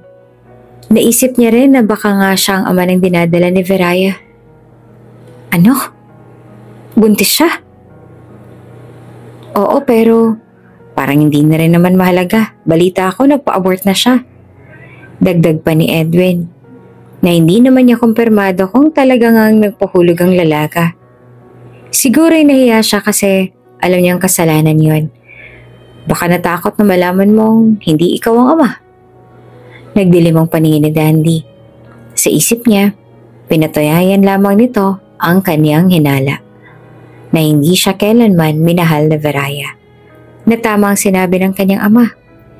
This time, mas pinanigan ni Dandy ang dikta ng kanyang nasaktang puso kesa sa totoong nararamdaman niya para kay Veraya. Alam naman niyang naging tapat si Veraya sa kanya. Ngunit madiin lang din talaga ang dikta ng pagsubok sa kanilang dalawa ni Veraya. Sa dinami-dami na rin ang kanyang iniisip, ay mas pinili niya na lamang na iwasan na ang kanyang pag-iisip pa patungkol kay Veraya. Habang lumalaki ang tiyan ni Veraya, dumaan siya sa maraming pagsubok. Madalas siyang mahilo at minsan ay hindi niya na kayang magtrabaho ng buong araw. Ngunit hindi siya sumuko. Ang bawat hampas ng buhay ay tinanggap niya bilang hamon na kailangang lampasan. Pinilit niyang manatiling positibo. Naghanap siya ng online ng mga racket, paggawa ng crafts, pagbenta ng mga lutong pagkain at kahit anong mapagkakakitaan habang siya'y nasa bahay. Hindi ko kayo susukuan mga anak. Pangako niya sa kanyang tiyan. Kahit anong mangyari, gagawin kong lahat para sa inyo. Nang makapanganak na si Veraya, ay mas hinigitan niya pa ang kapit sa kanyang pananampalataya. Sa madilim na silid, tahimik na nakahiga si Veraya habang mahigpit na niyayakap ang isang maliit na bata. Sa tabi niya ay 2 pang sanggol ang nakahimlay sa kanilang curb. Tumulaw mga luha sa kanyang mga mata. Luha ng kaligayahan at pangungulila. Nanganak na siya sa wakas. At sa harapan niya ngayon ay ang 3 bunga ng pag-ibig niya kay Dandy. Mga anak, kayo ang dahilan kung bakit pipilitin kong maging matatag. Mahal na mahal ko kayo. Mahina niyang bulong habang pinagmamasdan ang kanilang mga mukha. Pinangarap niyang ibalita ito kay Dandy. Hawak niya pa ang cellphone, ilang beses nang sinubukang pindutin ang numero ng lalaki. Pero nang aksidenteng makakita siya ng magazine na may headline na Upcoming Wedding of Dandy Castrudes and Samantha Ong, a business power couple.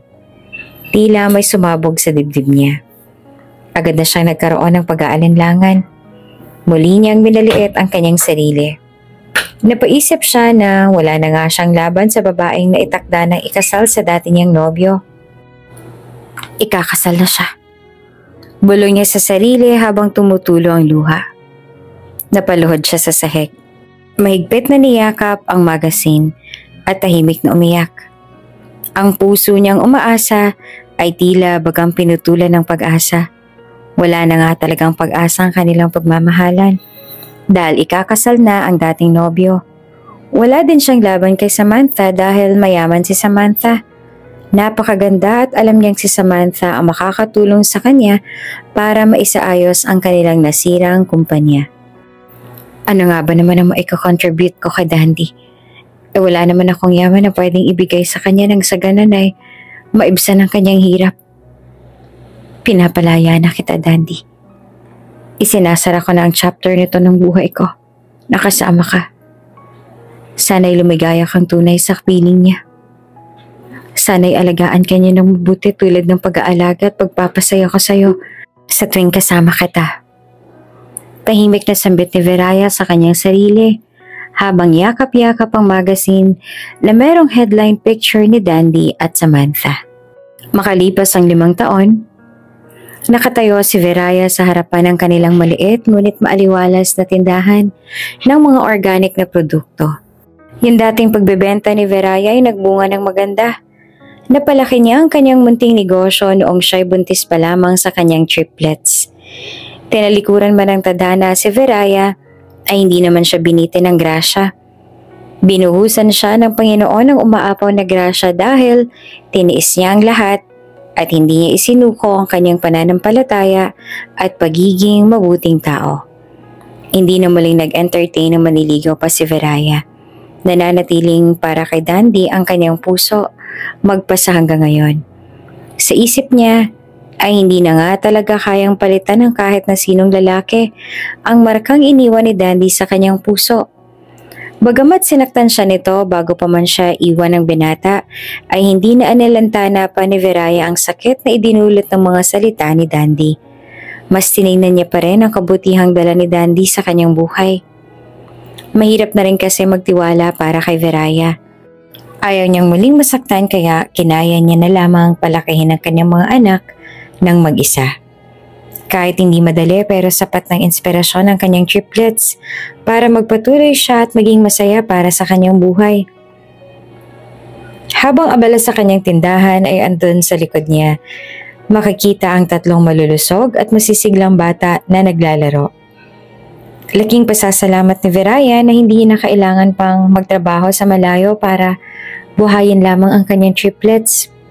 Sapat na rin ang kinikita niya sa kanyang tindahan para ma-provide ang lahat ng pangangailangan ng kanyang 3 anak, maging ang pangangailangan ng kanyang nanay na may sakit.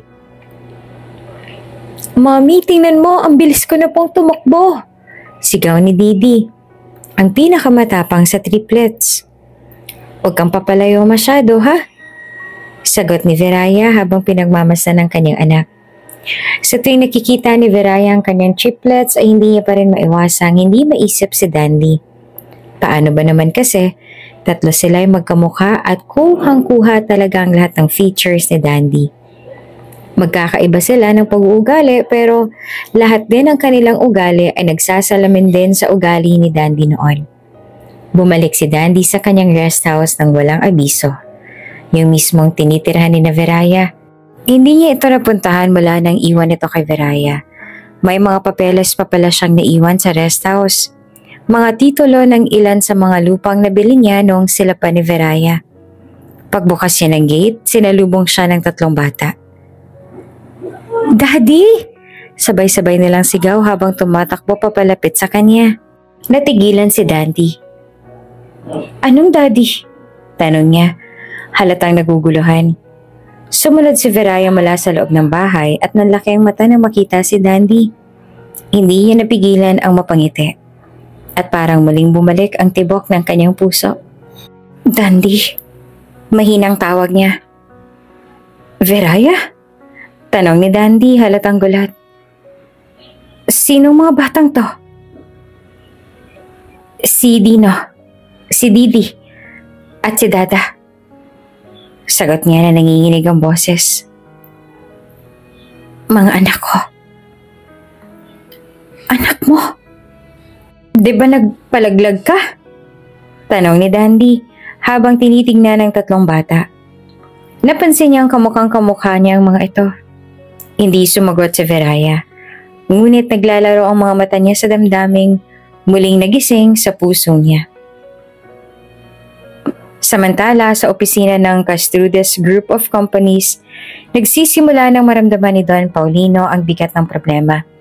Patuloy ang pagkawala ng pondo ng kumpanya at halos wala nang mapagkunan upang ituloy ang mga proyekto. Akala niya ay masasagot ng kasal ni Dandy at Samantha ang pagkakalugi ng kanilang kumpanya. "Dandy, kailangan natin tong ayusin." Galit na sabi ng kanyang ama nang bumalik siya sa opisina. Alam ko, Dad. Iniimbestigahan na natin ito. Sagot niya na halata ng stress. Habang sinusuri ang mga dokumento, napansin ni Dandy ang ilang anomalya na konektado sa mga account na hawak ni Samantha. Nang dinala niya ito sa IT team, natuklasang matagal nang pinapakialaman ni Samantha ang sistema ng kumpanya. Siya palang dahilan ng unang pagkawala ng pondo, 5 taon na ang nakakaraan. At siya pa rin ang nasa likod ng kasalukuyang mga issue. Hindi ako makapaniwala. Bulong ni Dandy sa sarili. All this time, pinapaikot ng pala ako ni Samantha sa palad niya. Walang hiya siyang babae. Ginagago niya lang pala ako, pati ang daddy ko. Siya lang palang may pakanahan itong lahat. Hindi ko lubos maisip na ganong kahudas ang utak niya. Galit na sabet ni Dandy. Sobrang nagagalaiti si Randy sa galit sa ginawa ni Samantha. Buong akala niya ay nagsisisi na si Samantha nung nagpakasal sila pero pinaikot niya lang pala si Dandy. Si Samantha ang naging rason kung bakit nagkandalabo-labo ang buhay niya at maging ang masayang buhay sana nila ni Veraya.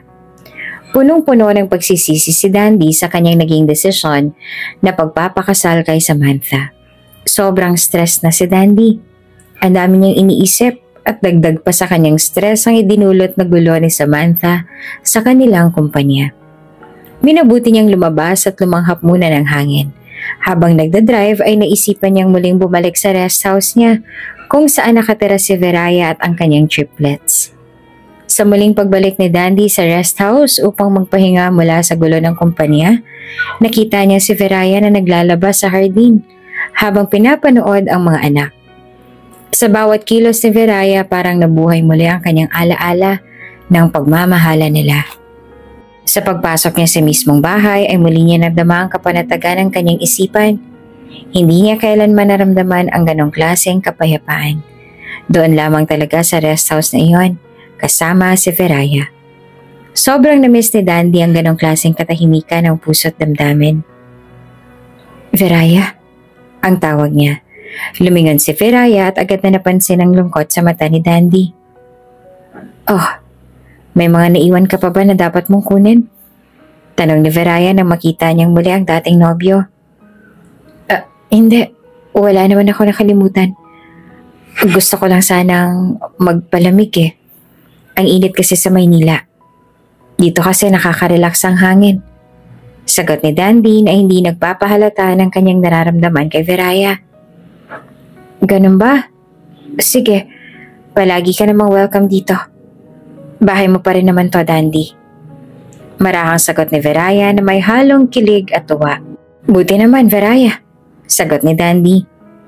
Napabuntong hininga si Dandy na agad namang napansin ni Veraya. Ang lalim nun ha? May problema ka ba, Dandy? Tanong niya. Ang dami kong gustong itanong sa'yo. Sagot ni Dandy. Parang kinakabahan naman yata ako sa mga magiging tanong mo pero pwede naman nating pag-usapan. Pero baka gusto mo munang kumain. Sagot ni Veraya na tila nais palambutin ang sitwasyon. Habang kumakain sila ng dala ni Dandy na merienda, hindi maiwasan ni Dandy na pagmasdan ng 3 bata na tila salamin ng sarili niyang pagkatao. Unti-unti nang naglalaro sa isip niyang posibilidad. Mga anak niya ba sila? Ngunit hindi niya pa magawang itanong ito kay Veraya. Habang nakatitig siya kay Veraya ay muli niyang naalala ang mga ngiti ni Veraya noon na kay tamis at nagbibigay ng nuot ng kaligayahan sa kanyang puso sa tuwing nakikita niya ito. Parang walang nagbago sa damdamin ni Dandy nang muli niyang makita ang matamis na ngiti ni Veraya. Masayang pinagsaluhan ni Dandy at Veraya ang meriendang dala niya. Habang nagkukwentuhan sila, ay masaya ring tumatakbo ang mga bata sa kanilang likuran. Bagay na mas lalo pang nagbigay ng kapanatagan kay Dandy. Hindi nga maintindihan ni Dandy pero giliw na giliw siya sa triplets ni Veraya.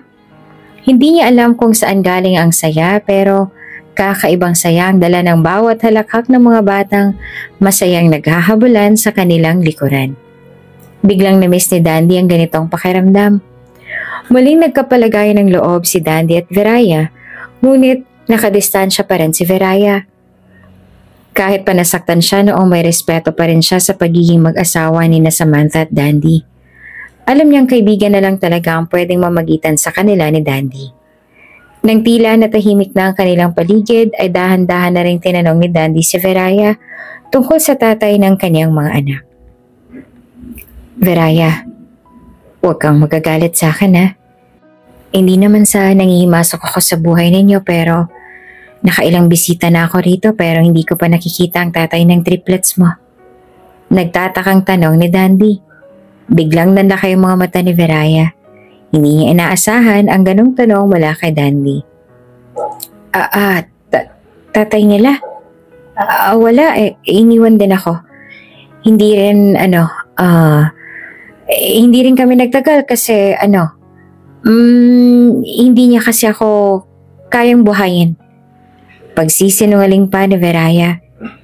Ayaw na ni Veraya na mag-isip pa ng kung ano si Dandy kaya ganon na lamang ang isinagot niya sa dating kasintahan. Nang sa ganon ay hindi na siya mabagabag pa ng kung ano mang iisipin. Ayaw din naman ni Veraya na maging sanhi pa siya at ang kanyang mga anak ng away ni na Samantha at Dandy.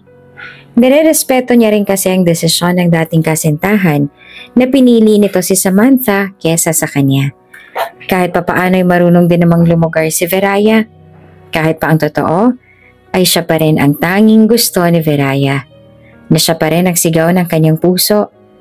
Kahit pa kapansin-pansin ang pag-aalinlangan ni Veraya, tinanggap na lamang ni Dandy ang kanyang eksplanasyon nang wala nang kahit na anong tanong.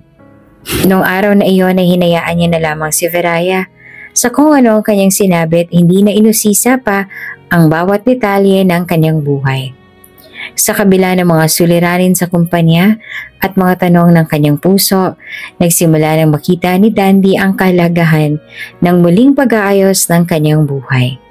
Tila nawala na kasi siya ng pag-asa nang malaman niyang niloloko lang din talaga siya ni Samantha. Sa harap ng mga problemang dinaranas nila, nariyan si Veraya at ang mga bata. Tila sinasabi ng tadhana na oras na upang alamin ang buong katotohanan. Habang abala si Dandy sa problema ng kanilang kumpanya, hindi niya maiwasang mapaisip tungkol sa triplets. Hindi maipaliwanag ang koneksyon niya sa mga bata. Nagsimula siyang bumisita ng palihim para makasama ang mga ito. Nagugustuhan niya ang kanilang talino at mga kwento. Hindi nga maintindihan ni Dandy kung bakit sabik na sabik siyang makitang muli ang mga bata. Hindi naman siya mahilig sa mga bata pero this time, parang kakaiba na yung kasiyahing nadarama niya sa tuwing maiisip niya pa lang sila. Kaya nung magkaroon siya ng pagkakataon na mabisita ang mga bata, ay talagang ginawa niya iyon. Dumaan muna siya sa isang sikat na toy store at binili ang triplets ng tigi-isang toy. Bumili rin siya ng makakain ng mga bata. Pagdating ni Dandy sa rest house, agad siyang sinalubo ng mga bata. Lahat sila'y nagmano at nag-kiss kay Dandy. Hanggang sa mga oras na yon ay dati pa rin ang tawag nila kay Dandy. Hindi pa man klaro ng kanyang isipan ay hinayaan niya na lamang ang mga bata sa kanilang gustong itawag sa kanya. Pagkapasok niya ay agad siyang sinabihan ni Veraya ng, "Pasensya ka na sa kanila ha. Wala kasi silang daddy kaya nasasabik lang sila na magkaroon ng daddy. Hayaan mo na muna silang tawagin kang daddy ha." "Wala naman yan sa akin, Veraya eh. Natutuwa din naman ako sa mga batang yan kaya okay lang din na tawagan nila akong daddy." Kahit pa gano'n na naging sagot ni Dandy ay napapaisip pa rin siya dahil minsan na nga siyang sinabihan ng mga bata na kanakwento raw siya ng kanilang mommy sa kanila. Kaya nga ba mas umigting pang hinala ni Dandy na siya nga ang ama ng mga bata. "Ang gagaling nila," sabi niya kay Veraya nang minsan nagkausap sila ni Veraya at magiliw na tinitingnan ang kulitan ng triplets. "Parang may kakaiba sa kanila na hindi ko maipaliwanag." Masaya na si Dandy muli. Nakahanap na siya ng lugar kung saan kahit papaano ay mapapawi rin ang kanyang stress at bigati. Hindi pa kasi siya makagawa ng aksyon para talagang mapanagot na si Samantha sa kanyang pagkakamali. Minsang hiniram ni Dandy ang mga anak ni Veraya at hindi naman niya ito ipinagdamot kay Dandy. Paraan na rin ito ni Veraya na makarelax at makapag-me time dahil sa totoo lang, wala na rin talaga siyang oras para sa kanyang sarili. Naubos na lahat ng oras niya sa paghahanap buhay at pag-aalaga ng kanyang triplets at kanyang nanay. Dinala ni Dandy ang mga bata sa kanyang opisina at halos lahat ng empleyado ay giliw na giliw sa kakitan ng triplets. Halos lahat sila ay talagang binigyang pansin ng triplets. Palakwento din ng mga bata kaya natuwa talaga ng sobrang ibang empleyado sa kanila. Ang iba nga'y binibigyan pa sila ng pera at mga candy. Habang nasa opisina ni Dandy ay nakita ng mga bata si Samantha. Mukhang nakuha ni Samantha ang loob ni Dada. Dahil na rin sa kanyang kapansin-pansing ganda kaya naisip ni Dada na sundan si Samantha nang bumisita ito sa opisina ni Dandy. Pumunta si Samantha sa isang gilid ng pantry. Inakala ni Samantha na walang nakakita kung saan siya at walang makakarinig sa kanyang mga sasabihin sa kausap niya sa kanyang babae na nag-aantay sa pantry ng kanilang department. Dahil sa liit ni Dada ay hindi siya napansin pa ni Samantha doon sa corner ng pintuan. Habang nagtatago siya doon para sa nagulatin si Samantha ay unti-unti niyang narinig ang bulungan ng dalawang babae. Narinig niya ang utos ni Samantha sa isang babae na maglabas ng pera mula sa account ng kumpanya. Takot, ngunit matalino si Dada. Nagawa ni Dada na i-record ang lahat gamit ang kanyang cellphone. Si Dada kasi ang tagadala ng cellphone sa kanilang tatlo. Siya kasi ang mabilis na mag-update sa kanyang mommy sa tuwing umaalis sila ng bahay na hindi siya kasama. Matapos narinig ni Dada ang mga pinag-uusapan ni Samantha at ng kanyang kasama, ay tumahimik lamang siya parang walang alam sa nangyari nang makabalik siya sa opisina ni Dandy. Hindi na muna niya sinabi kay Dandy ang kanyang narinig.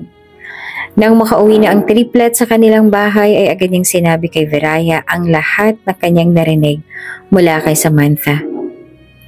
"Mami, may gusto akong sabihin," sabi ni Dada.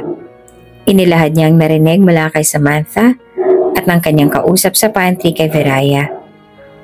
Lingid sa kaalaman ni Dada ay nakasunod pala si Dandy sa kanya at narinig niya ang bawat salitang kinuwento niya sa kanyang mommy Viraya. Sa tulong ng triplets, gumawa si Dandy ng plano para mahuli si Samantha sa akto. Pinagplanuhan ni Dandy at ng kanyang matalik na kaibigan na bigyan ng pain si Samantha. Nang sa ganon ay mahuli na nila ito sa akto. Nang mga oras na yon ay ginamit muli ni Dandy na accomplice si Dada. Nakita naman ni Samantha si Dada pero hindi nila lubos maisip na sa murang edad niya ay maisusuplong na pala sila sa kanilang ginagawang pagnanakaw sa Castrudas Group of Companies. Minaliit ni Samantha si Dada. Paribasay, bata lamang si Dada pero hindi niya lubos akalain na dahil kay Dada ay mahuhuli siya sa akto. Nang araw din iyon ay nahuli si Samantha habang inilalabas ito ang pera ng kumpanya. Labis ang galit ni Dandy nang malaman niya ang buong katotohanan. Matagal nang pinaplano ni Samantha ang pagnanakaw para manipulahin siya at mapilitang magpakasal sa kanya si Dandy. Matapos mahuli sa akto ni Samantha, ay agad niya itong sinampahan ng kaso at sinabay niya na rin ang annulment na kanilang kasal. Kinamuhian ni Dandy si Samantha. Ang dami niyang sinirang buhay. Buhay ni Dandy. Kasali na doon ang relasyon nila ni Viraya. Habang kasama si Dada at ang dalawa niya pang kambal, ay agad naisip ni Dandy na ipa-DNA test niya mga bata. Tahimik lamang si Dandy sa kanyang ginawang pagpapatest sa mga bata. Pero, sa bawat araw na lumilipas habang nagkaantay siya ng resulta, ay iginugol niya pa rin ang oras niya kay Viraya at sa kanyang mga anak. Nang lumabas na ang DNA test result, nalaman niya nga na siya nga ang ama ng triplets. Matapos niyang makuha ang DNA test result ay agad niyang hinanap si Viraya upang magpasalamat at humingi ng tawad. Inabutan ni Dandy si Viraya na nagre-repack ng mga tinda niyang asukal at asin. Masayang binati ni Viraya si Dandy. Nakadistansya pa rin ang kanyang sarili kay Dandy ngunit si Dandy ay agad na lumapit kay Viraya at hinawakan ang kanyang mga kamay. Mabilis na inalis ni Viraya ang kamay ni Dandy sa kanya dahil alam niyang may asawa na si Dandy. Iniisip niya pa rin na ayaw niyang makasira ng pagsasama lalo na't mag-asawa na nga sila ni Samantha. Hinayaan na lamang ni Dandy si Viraya ang dumistansya sa kanya ngunit ang hindi niya maiwasan mula kay Dandy ay ang tanong na, "Bakit hindi mo sinabi sa akin?" Tanong ni Dandy habang pinipigilan ng luha. Sandali, anong ibig mo sabihin, Dandy? Sagot naman ni Veraya. Huwag mo kong hahawakan, Dandy. May asawa ka na, hindi tama na makipaglandian ka pa sa akin. Hindi ako nakikipaglandian sa'yo, Veraya. Pina-DNA test ko ang mga triplets. At lumabas ng resulta. Ako ang ama nilang 3. Mariing sagot ni Dandy kay Veraya. Nagulat naman si Veraya sa sinabi ni Dandy. Hindi niya iyon inaasahan. Halos hindi siya makasagot. At hinayaan na lamang na tumulo ang kanyang mga luha. Veraya, pinapaanal ko ng kasal ko kay Samantha. Maaaprubahan na yun ng korte. Veraya, bakit hindi mo sinabi sa akin na nabuntis ka pala? Sumagot naman si Veraya kay Dandy. Sinabi niya ang buong katotohanan kay Dandy. Dandy, sorry. Alam kong mali ang pagtago ko ng katotohanan sa'yo pero kasi natakot lamang ako noon dahil na rin sa pagkausap sa akin ng daddy mo. Ayaw kitang mapahamak noon, Dandy. Ipinaglaban kita pero mismo ang daddy mo gumawa ng paraan para kamuhian ako. Veraya, sorry. Patawarin mo ko. Wala akong kaalam-alam sa kung ano man ang ginagawa ng daddy ko sa'yo. Veraya, sorry sa lahat ng sakit na naidulot ko sa'yo. Veraya, bigyan mo naman ako ng pagkakataong itama ang mga pagkakamali ko sa'yo. Bigyan mo ulit ako ng tsansa na maipakita sa'yo na mahal kita. Pagsusumamo pa ni Dandy kay Veraya. Sa desperasyon, nagplano si Samantha na ipapatay si Veraya. Ngunit agad naman itong nalaman ni Dandy. Muling pumunta si Dandy sa rest house kung saan nakatira si Veraya. At simula nung malaman niya ang threat sa buhay ng kanyang pinakamamahal, ay muli siyang tumira sa bahay na iyon nang sa ganon ay mabantayan niya sina Veraya at ang kanyang mga anak sa anumang pananakot ni Samantha. Muling binalikan ni Dandy si Veraya at sa pagkakataong to, ipinangako niyang hindi na sila muling magkakahiwalay. Ikinasal sila sa isang simpleng seremonya kasama ang kanilang 3 anak, ang simbolo ng kanilang pagmamahalan. At ang pamilya nila ay naging buo, puno ng pagmamahal at nagsimulang muli ng masayang buhay na magkasama.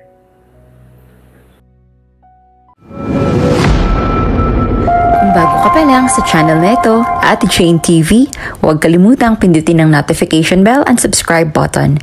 Sana po hindi naman malaking abala sa inyo ang pagpindot ng subscribe button dahil ang kapalit po nito ay ang pagsuporta para makapag-produce ng mga libreng stories sa mga channels ni Ate Jane. Maraming salamat!